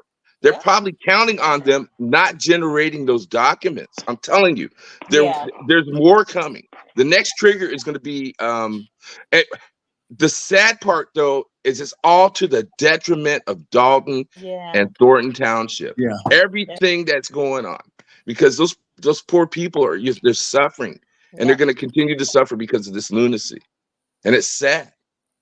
But you know, once they're able to stop it, stop the Yeah, bleeding. you got to stop it somehow. That's the key. Stop the bleeding. Right, you got to stop the bleeding. 2025. Yeah. And so they need, I'm surprised they're not focusing on a big voter registration. They'll probably check into that as well. Well, this would be how she was voted into office, first day of office, and then everything. Oh, they're going to be checking everything. Sees everything from there, You know what I find particularly interesting, John, is they have the U.S. postal inspectors on it. So that means they were committing some kind of wire fraud. That means they were committing some kind of wire fraud. Yep. Yeah, that's because remember the money, the businesses of his that they This is think going to be are huge. linked. Because remember when I said on Burgundy's channel, I said, now that seems odd to make a deal that way. I said, it sounds to me like somebody's getting some kind of kickback. Yeah. Because I just don't think that anyone would just go out and say, you know what? No, I want to pay more. This May 6th meeting is just getting better and better. They got too many agencies working on them. Now they got state and federal agencies on them. Arizona, listen, you guys, Arizona's not going to play around. They're gonna let the feds take the lead. But if they don't like what the feds are doing, they're gonna go after those fools themselves. Okay, why is Arizona involved? They are gonna go after now, them. John. Why is Arizona involved?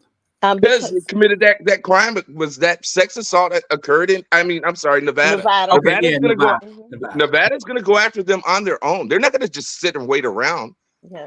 No. They probably agreed to take a back seat to let the feds work their stuff. But if Nevada does not like what it's seeing, they're gonna go after them. Yeah. Mm-hmm. And they made the crucial error of going to another state and doing shady stuff. Yeah. Under the color of authority. Right. And they were representing their government. They were government representatives. So that makes it even worse. Because she interfered with the investigation. She shouldn't have never fired that woman. That was a horrible call. That was a crime in and of itself. It was, but it was also very stupid. I mean, like of all things, like go home, relax, I'll take care of it. But to fire her, like that's just injury on top salt. Yeah. They are in deep trouble because at a minimum, they had the obligation to notify the local authorities that there may have been a crime committed in their jurisdiction. That was Lacey's responsibility. And they didn't do it. Mm-hmm. And they didn't do it. And when they got back to Illinois, they didn't open an investigation. He was obligated to open an investigation. The chief of police was obligated to open an investigation and forward it to the DA. And plus the retaliation that the officer that spoke got as well. Right. And they're in deep trouble. And remember, just all the way two around. of them together filed their and that's why I say it's always power and that togetherness, because they both had the same attorney. Right. I like what I like what Choose Compassion just put up in the chat. Because listening to this guy here, I looked him up too. at this that they did, I said, what in the hell is on his mind saying that he's an upstanding? Yeah, I couldn't believe that. Steward. Yep. Yeah, I'm going, wait a minute. I want to involve myself in a case. However, if this guy loses, I can also counsel him after conviction too. Yeah, he's involved in. I looked him up. He has all kinds of stuff he's involved in. I never trust a guy with a clip-on tie. Now, is that a bankruptcy attorney or is he a criminal attorney? He was criminal. He is a RICO he's a RICO charges attorney. He from what I understand, tries to mitigate big damages. dogs. He's big dogs. Yeah, he handles RICO cases, criminal defense. He has a criminal is his focus. Okay. Yeah, but I don't know how he expects to get paid though, because none of those people are going to be able to pay him. So there's something underlying there as well. Keith had to pull out some money from somewhere. Yeah, and trust you me, they know where that money came from. Yeah, he had to pull out some money from somewhere because he wasn't going to take the case. What cracks me up, you guys? If they've been watching Keith Freeman for at least a year, right? Yep. At a minimum, that means they've been watching Henyard and Lacey for probably a year and a half to 2 years. Yep. And just think, these investigations take time. Oh yeah, and that's why people kept saying, "Well, why aren't they doing anything?" They sit and they watch and they watch. Yeah, they have to collect. They have all kinds of John, surveillance who is that? equipment, I'm sure. Who is the guy in the thumbnail? Is that the Delgado guy? The one that I just got finished posting? Oh, which? The one on your live. Who was the guy in? Was it Delgado? That Freeman's lawyer. Thumbnail for your live. RICO lawyer. Yeah, that Michael. was Freeman's RICO lawyer. Yeah. This guy here, or one you just? Yes. Yeah, He looks a little different. No, that's Delgado. No, okay. Delgado. Yeah. Okay. Yeah, that's the Delgado group. That's Okay. That's the one that sits to the right of Tiffany. He's done. That fool. He cannot get away from those fools quick enough now. That's the one that they said they've paid $900,000. Yeah. I don't even know what. I don't even know. I don't even. I'm not a lawyer, so I have no idea how he could possibly find a way out. Well, he has. Well, his area of focus. Because I looked him up when I saw that he was their attorney, and his focus is in that area.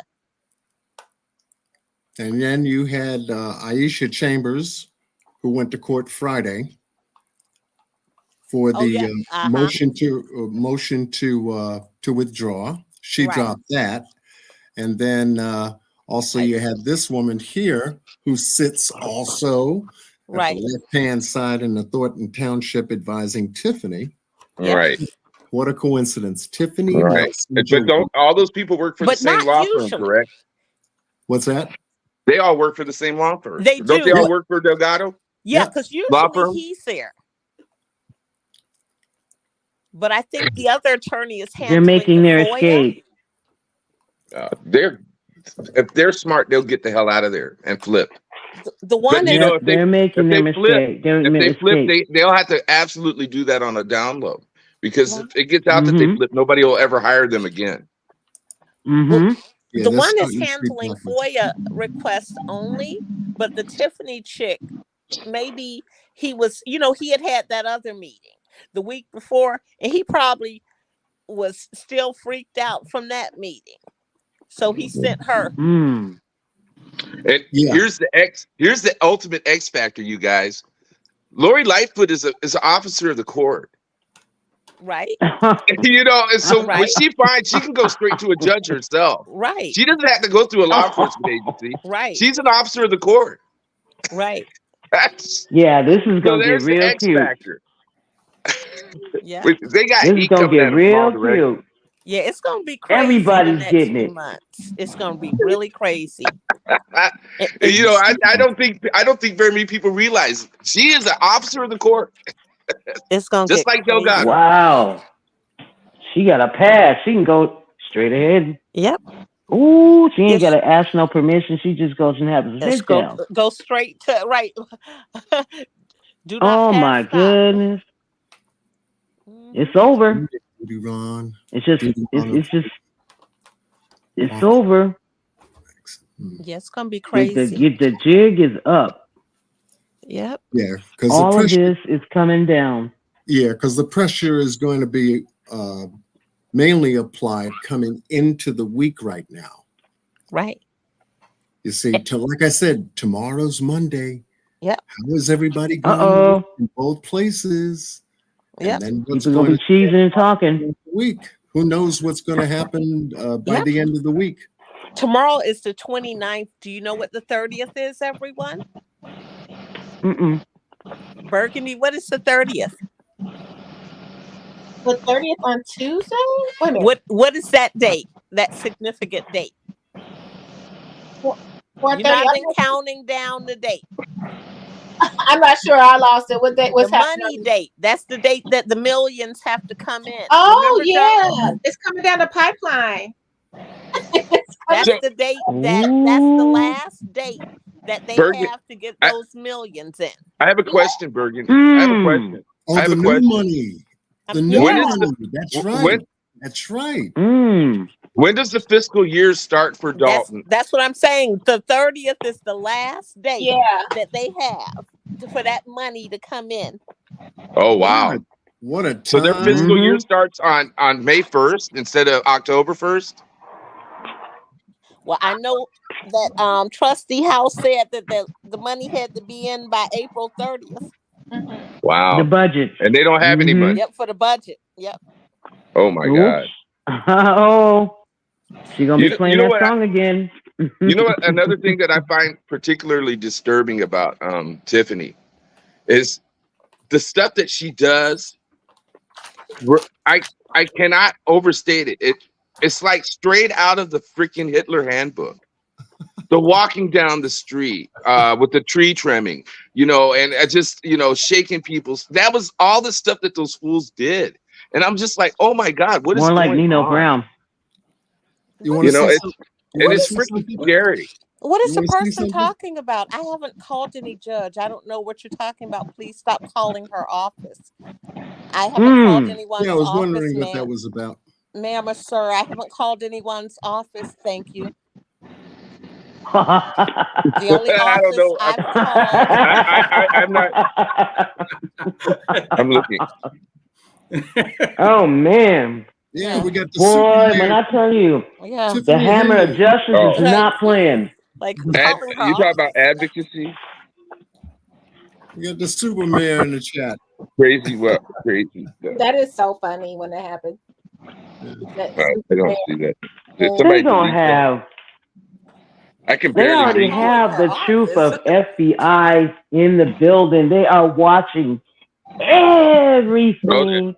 Not only look at you guys. Not only are they watching those guys, they're wow. listening. You realize they're listening to you also. Oh yeah, they do. They're Let them listening to us. listen. He who has an ear. This needs to happen. But and Burgundy knows this, and I think Seceding too knows this since we're from the area.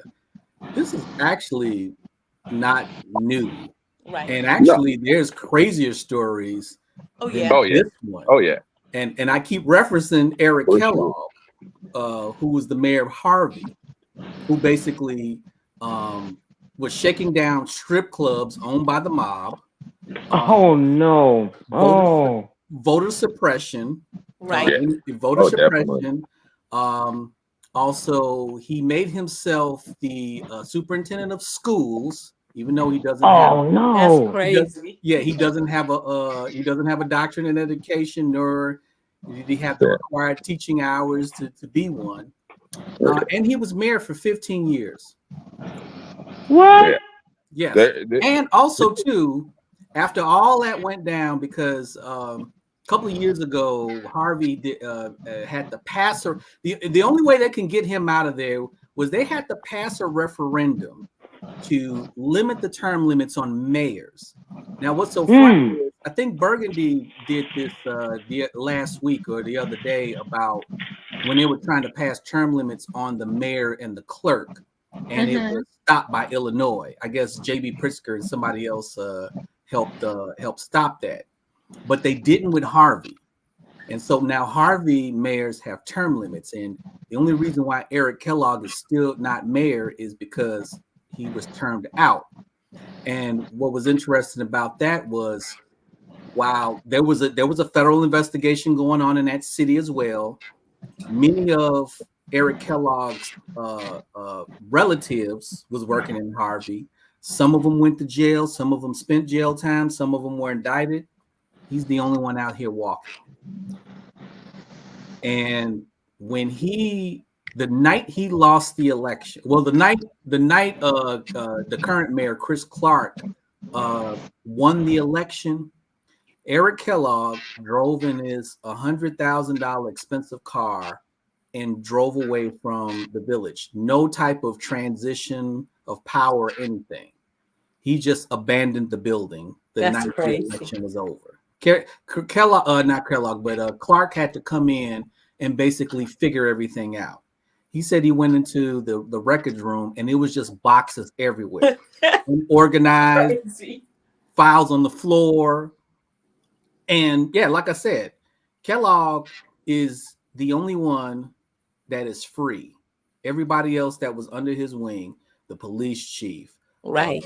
These were his relatives, all of his relatives. They all got. Oh wow! Except him. Nepotism. You know what, John? Wow. Do some research on that. You will find that story very interesting. Okay. Wow.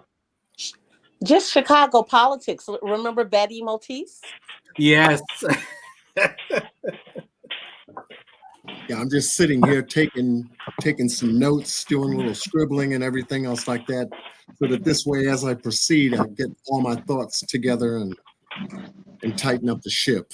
Look, I better not say no more names. Somebody be like, stop calling Betty Motis's office. This is another thing I love, you guys. This is what I really love. Now, the situation in those communities is so on loud now that there's pretty much somebody 24 hours a day live talking about it. And that's freaking amazing. I love it. I freaking love it. And I think this might be the first time where social media contributed to the takedown of some crooked politicians. Absolutely. And that's what we're talking about. We're talking we about maybe more. Exactly. We hope so. Because this story, you listen, I got onto the situation in Dolton because when Lacey pushed up on those two kids, those two white guys. And I was like, what is this nonsense? And then once I got to Shay, and then I got to Burgundy, and then I got to Della, I was like, oh, they got huge problems in this community. Oh my God. And that's when I picked up the mantra that we need to just parrot what the people in Dolton are parroting. Just pass on those messages, because that's what, just put it on loud. Make more and more people aware of what's going on. Right. And now it's blown up, nationwide, from coast to coast. Oh, yeah, other countries. From coast to coast. I think North Carolina needs to take note. Oh, that's crazy. Losing $1 million? No. I'm talking about some other cases. South Carolina. I'm being North Carolina. No, I was thinking South. No. If they got problems, Smith, got to. Yeah, but I'm targeting North Carolina.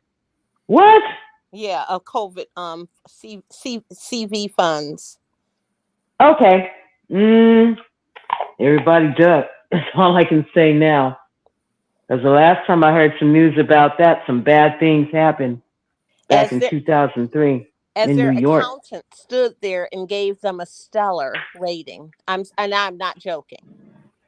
What? Yeah. Wow. And they said, wait a minute, you all went, the reporter called him out. He said, you all went back there in the room. And the attorney went back there. And I told the attorney that you all could not, because this is a public meeting. And he went and got you all, and he was gone, and you all were gone for 15 minutes. He called them out. He said, aren't you going to tell the people that $1 million is missing? Lord have mercy. Yeah, last time I heard a story like that, some bad things happened. So all I can say for South Carolina, everybody duck. Yeah. But this is going to continue to unfold Yes. with more speed this week. So it may drive a lot of content creators crazy. Hannibal is hungry. We've got Shay from the Real Late Night Crew. Late Night Crew. You've got O'Shea, Duke Jackson out there. This Burgundy Blue. I mean, this. I was like, when does this woman sleep? Oh, me. Oh, she just finished working. I mean, if she can do a live early in the morning, I'm watching the replay. Then she goes live in the afternoon, maybe on a lunch break or something like that. Right. Midday, you know. And I said, oh wow, she's on And then again. she'll go work. Wait a minute, then she'll go work again. Right. I've been up for 24 hours. Every time I try to lay my head down, somebody gone live. I've been up for 24 hours now. Right. Burgundy is like, oh, you all were sleeping? Oh, see, I was working and I was doing my lives. And it's not paid by them. Not paid by them. I'm telling you. So much as this stuff come about, right? It's too much. Shay had like a 7-hour live last night. Oh my goodness. Wow. Didn't he? Right? I think it was like 7 hours. I don't know. It was long. It was long. Yeah, I think it was 7 hours. Yeah. Yeah. Shay is a nice guy. I'm not a nice guy. I want to see Henry go to freaking prison. It's coming. It's coming. Shay is a nice guy. Shay is a very kind person, but I'm not as kind as him. I want to see her go to. I want to see all the schools go to prison. See, I believe in accountability. I really do. And I feel that if you don't do the crime, if you can't do the time, I'm so serious.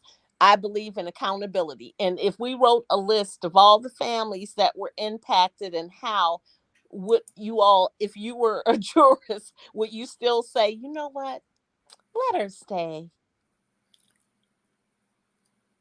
Yeah.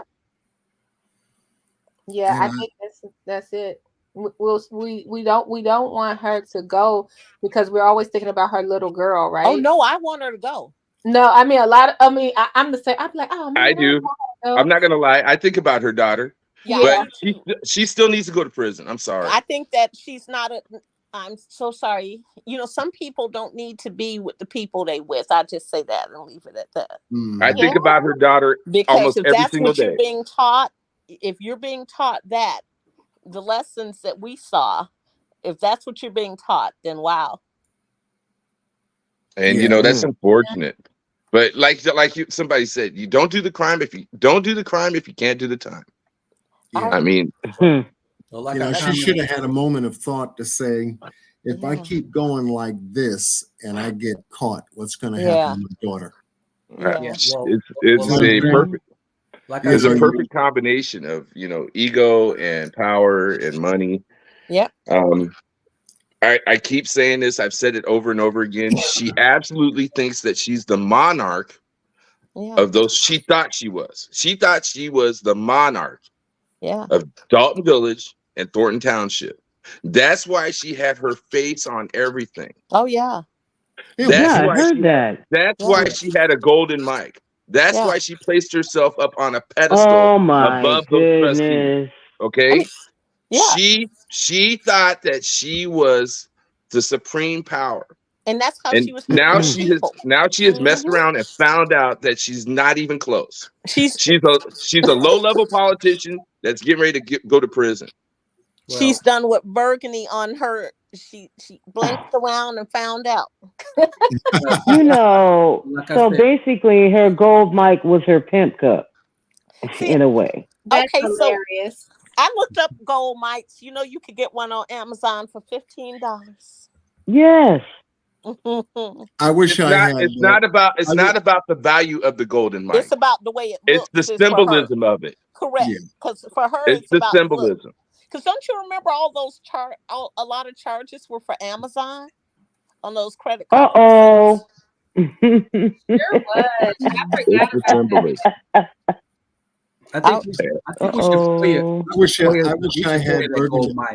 I wish I had Burgundy Blues clip that she normally plays because that would have fit right in just about now.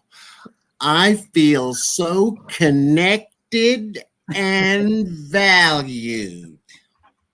I still want to know who that was. Okay. wish And I had I especially find it egregious that she always tries to link spiritualism to what she's doing. Who? Quit Correct. invoking Who? God in your Yes. silliness, Yeah, don't even Who does this? right? Tiffany. And quit I know she invoking don't. Yes. and quit invoking Dr. King Right. and people like that. And That Jesus. Wait, Oh did my she say she was I'm like Jesus? look it. I'm Remember? almost 60. I'm almost 60 years old. I got to see black people get shot down by the police and die in jail. Oh, he hung himself. Well, he didn't. He wasn't wearing a belt that day.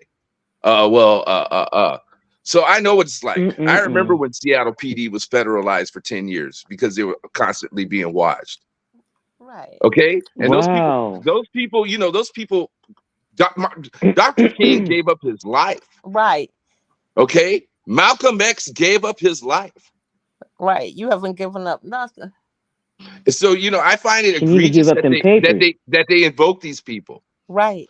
You are no Dr. King. Quit clowning. Right. And But you're she certainly not. compared You're herself to certainly not. Jesus, You're certainly too. not the Lord Almighty. So knock it off. She compared herself to Jesus. Yes. Right. She said, You don't are y'all not the remember? Lord Almighty. She said, Right. Oh, just like, God, am I God, telling a Jesus, fib, God put Bernie? me in this job. She's verbalized that. But I mean, when she said that, And you like know Jesus what? healed, didn't she say that? That she healed the people, she loved on the people. She helped and healed. Oh my goodness. Come on, This knock it off. girl here. Yeah, the Most High put you in that position to teach you something. Now, Teach you a few things. Cause that She was the good spirit, and all the evil spirits Right. are attacking her. Everybody else was the evil, and every day they're the evil she spirits. If she was fights the dark if she was so blessed by Jesus, by the Lord our Savior, why wasn't she busy trying to make sure that girl was taken care of properly? Correct. Yeah. No, she was meant to be taught. She's about to learn a serious lesson about life. Just Let's on that keep it alone. 100. Because how By do you her teach- saying that, she's already invoked herself into absolutely.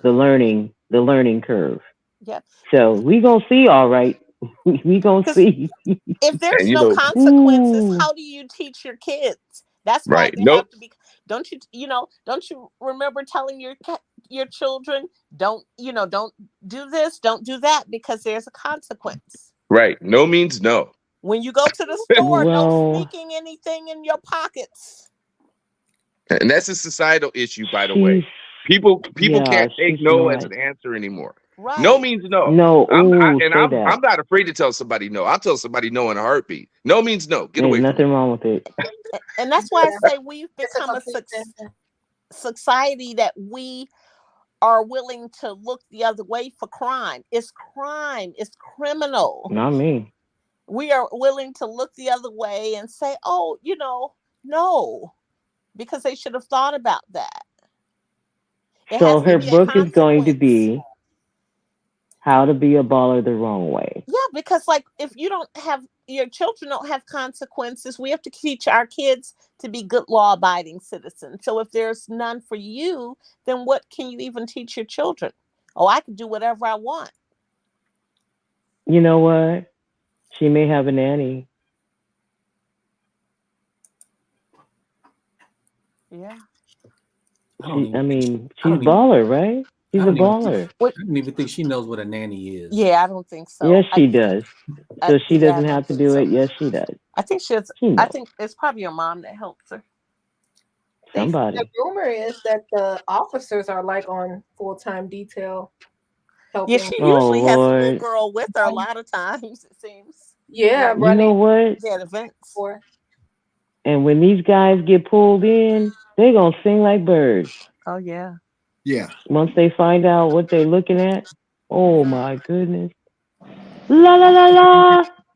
They're Yep, they're gonna be singing high notes, low notes, records on everything. top of the table when they interview them. Yeah, they will show them.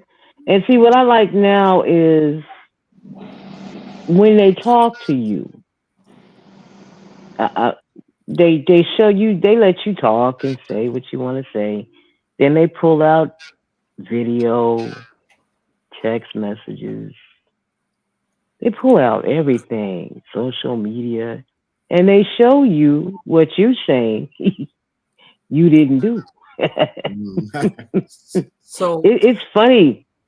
This is gonna be interesting. yeah, so May 6th is coming soon. So I want to ask the panel, who's not going to show up? We all know Andrew Holmes is not going to show up. You already know who the local people are. Well, you already know. Will Keith Freeman show up? I don't think so.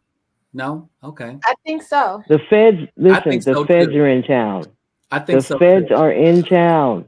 Yeah, I don't They think are so. not going anywhere. They're near. They're going to be. You see, Mr. Holmes is backdooring already. Right. So the feds are in town, and the clock is ticking. Yeah. Where do you think they're going to be? They're not going to any meetings because the feds might be there. They already know the feds are going to be there. They're going to hide underneath like what do they call that when an earthquake happens?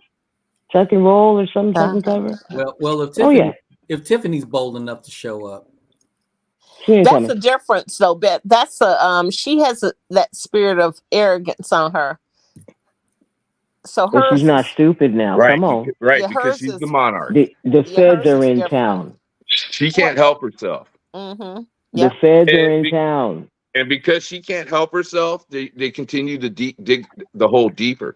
They will have meetings, and those people will show up.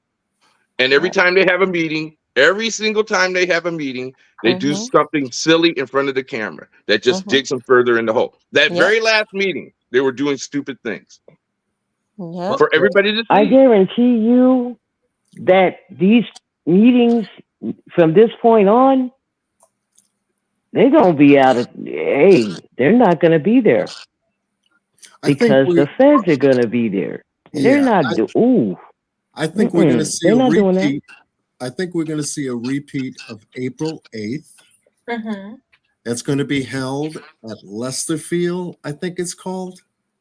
That location out there where well over 200 people showed up when Lawyer Lightfoot was appointed. Oh, at the Park District? Yeah, exactly. Where she doesn't like to go. Yeah, That's she's not going to show up there. Stephanie is there. No, that's the second meeting of the month. That's The the first second meeting. Yeah. So this one she has to show up.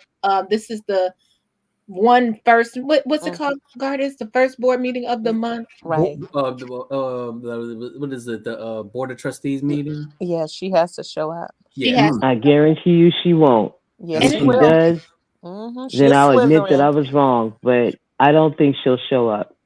And the only reason amongst Angel, she will, I don't know if you're following, but Thornton Township, she's our supervisor. So she's been coming up. It's business as usual. Yep. They're acting like nothing's happening. Yeah, she's there. Yeah, they're keeping it up. Watch this, you guys. Not only is she going to show up, she's going to act out too. You'll see. Yeah. You think so? She has no sense. Well, she showed up. She showed up at the township meeting right after the feds came in and subpoenaed records. So And- Oh She was man! quiet, though. So she has to go. She's If bold. they enough. don't go, they'll go to her. Will they? Now, let me ask you this: if she doesn't show up, will they go to her house, or they'll set it up to? No. Shoot, that's To the meeting? To the meeting? Nope. No. Now, I think the only way Okay. she's going to be able to squeeze anything out of this is to cancel the meeting at the last minute like she did before. Mm-hmm. Yeah, I think that's what man. she'll try to Yeah. cancel the meeting. Put a notice on the door, meeting cancel, and let the board show up at the door and then read the notice that the meeting was canceled without notification. Because she's done that before. Would that be at the township building or at the? That's at the township building, right? That would be at No, Dolton, that would be at Dolton Hall. Yeah. Yeah. Mhm.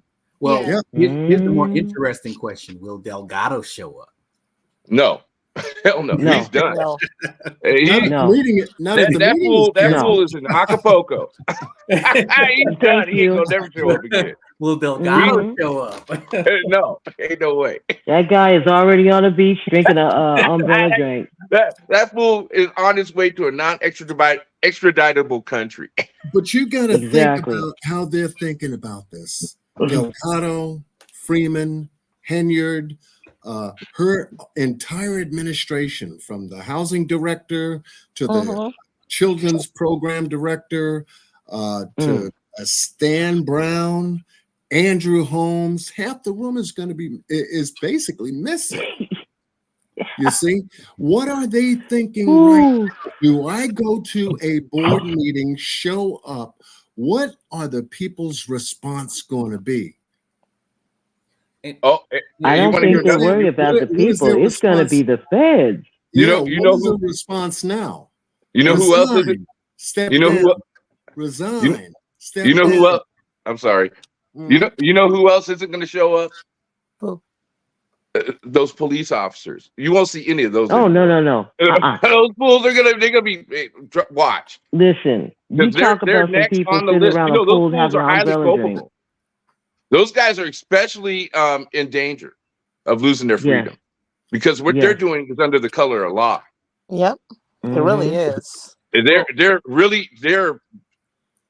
They are seriously in jeopardy.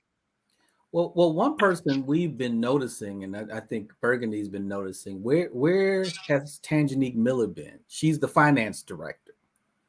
Ooh. Yeah, she's definitely been missing. Tangenique, yeah, you haven't seen her. It's one more department head. She on FMLA or something. Isn't that crazy? You know what? Yeah, I need to, a situation has come up. Yeah. Yeah. Janice. Sometimes she's in and out. Janice Right. that also signs the checks. Right. But remember, they're going to try to get everybody who's anybody. They probably having a meeting themselves and trying to figure out how to walk now, because they can't walk the same because the feds is in town. Oh yeah, no. And I know I keep saying that, but that's what they're thinking about. They ain't worried about them people. They're worried about the feds.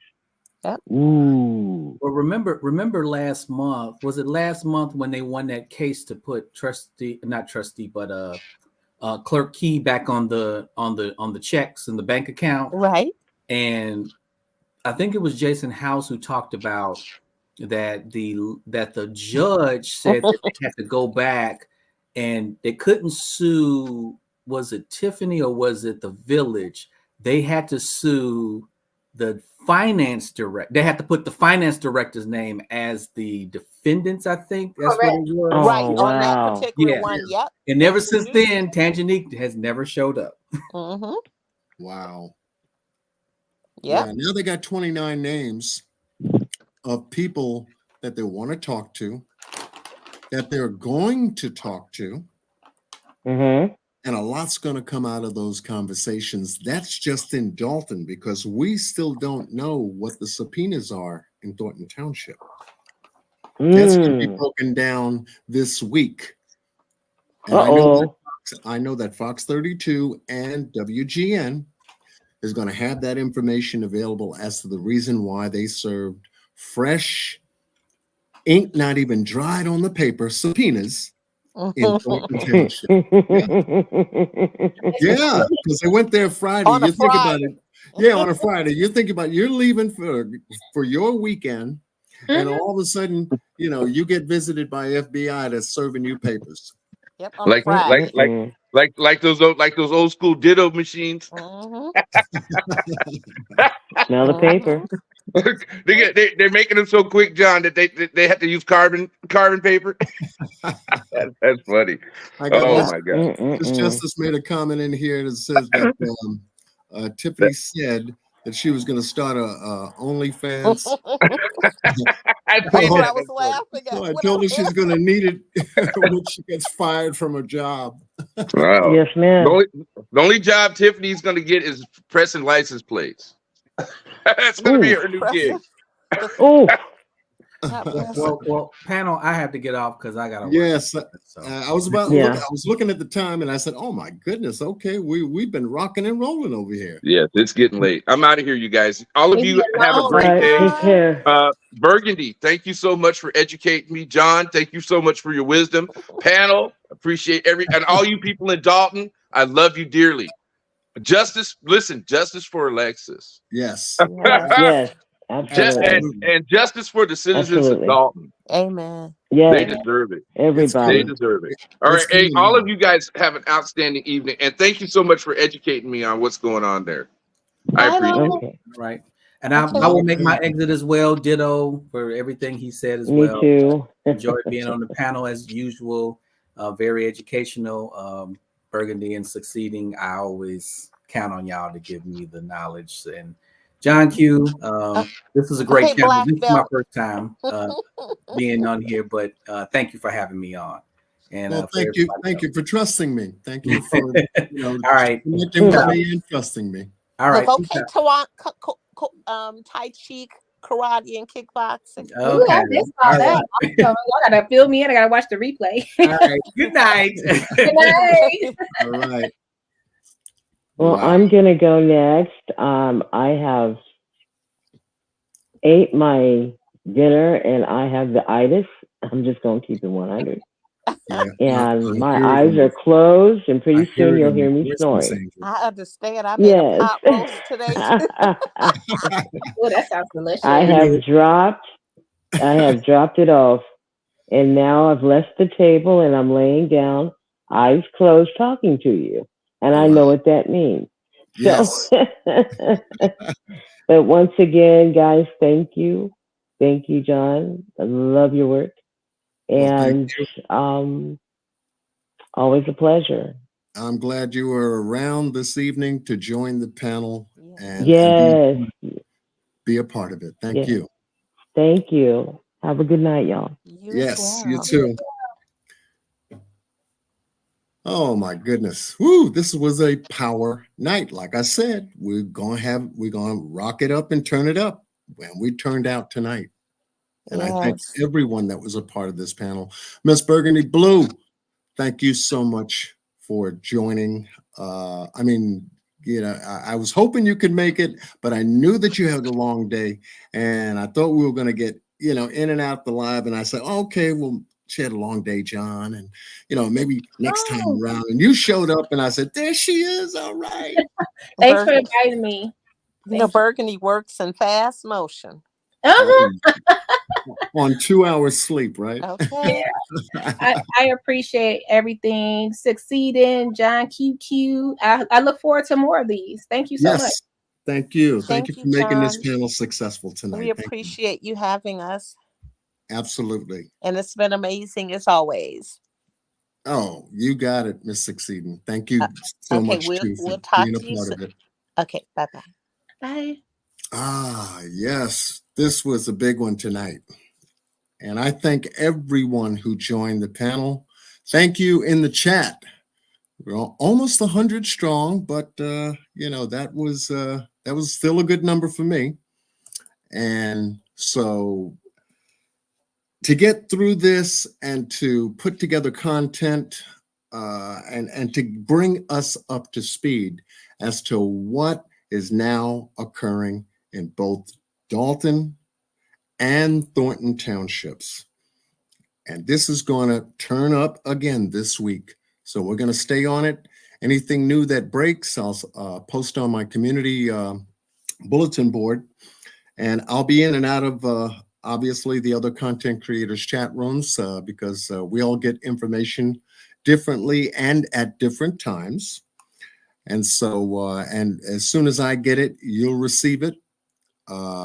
There's so many people in here. I want to thank John Luna. Thank you for your gift. Marley 13. Thank you for your gift. There were a couple of other people. I see my phone lit up over here who sent me gifts this evening. I will make sure that I mention your name on my next live for sure. But you all have been a great audience, true supporters. I love each and every one of you. And that's what makes me work, to bring you what I do on my channel. With that said, thank you to Hannibal is Hungry. Thank you to my brother Shay, the real late night crew. If you're up and running right now, I'll probably be eating and listening in on your chat in a few moments. But I definitely want to thank a host of you, especially, I got to go back up to his name, from Chicago TV. You got Reality Check TV from Chicago. I am going to listen to that video that you just promoted and produced on your channel.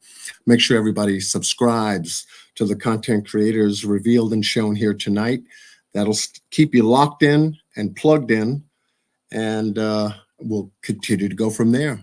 And with that said, much love to everyone. Once again, be well and stay blessed with Godspeed. Thank you, Miss Justice, for holding it down tonight, and Carol Smith for moderating tonight's live. Much love to everybody.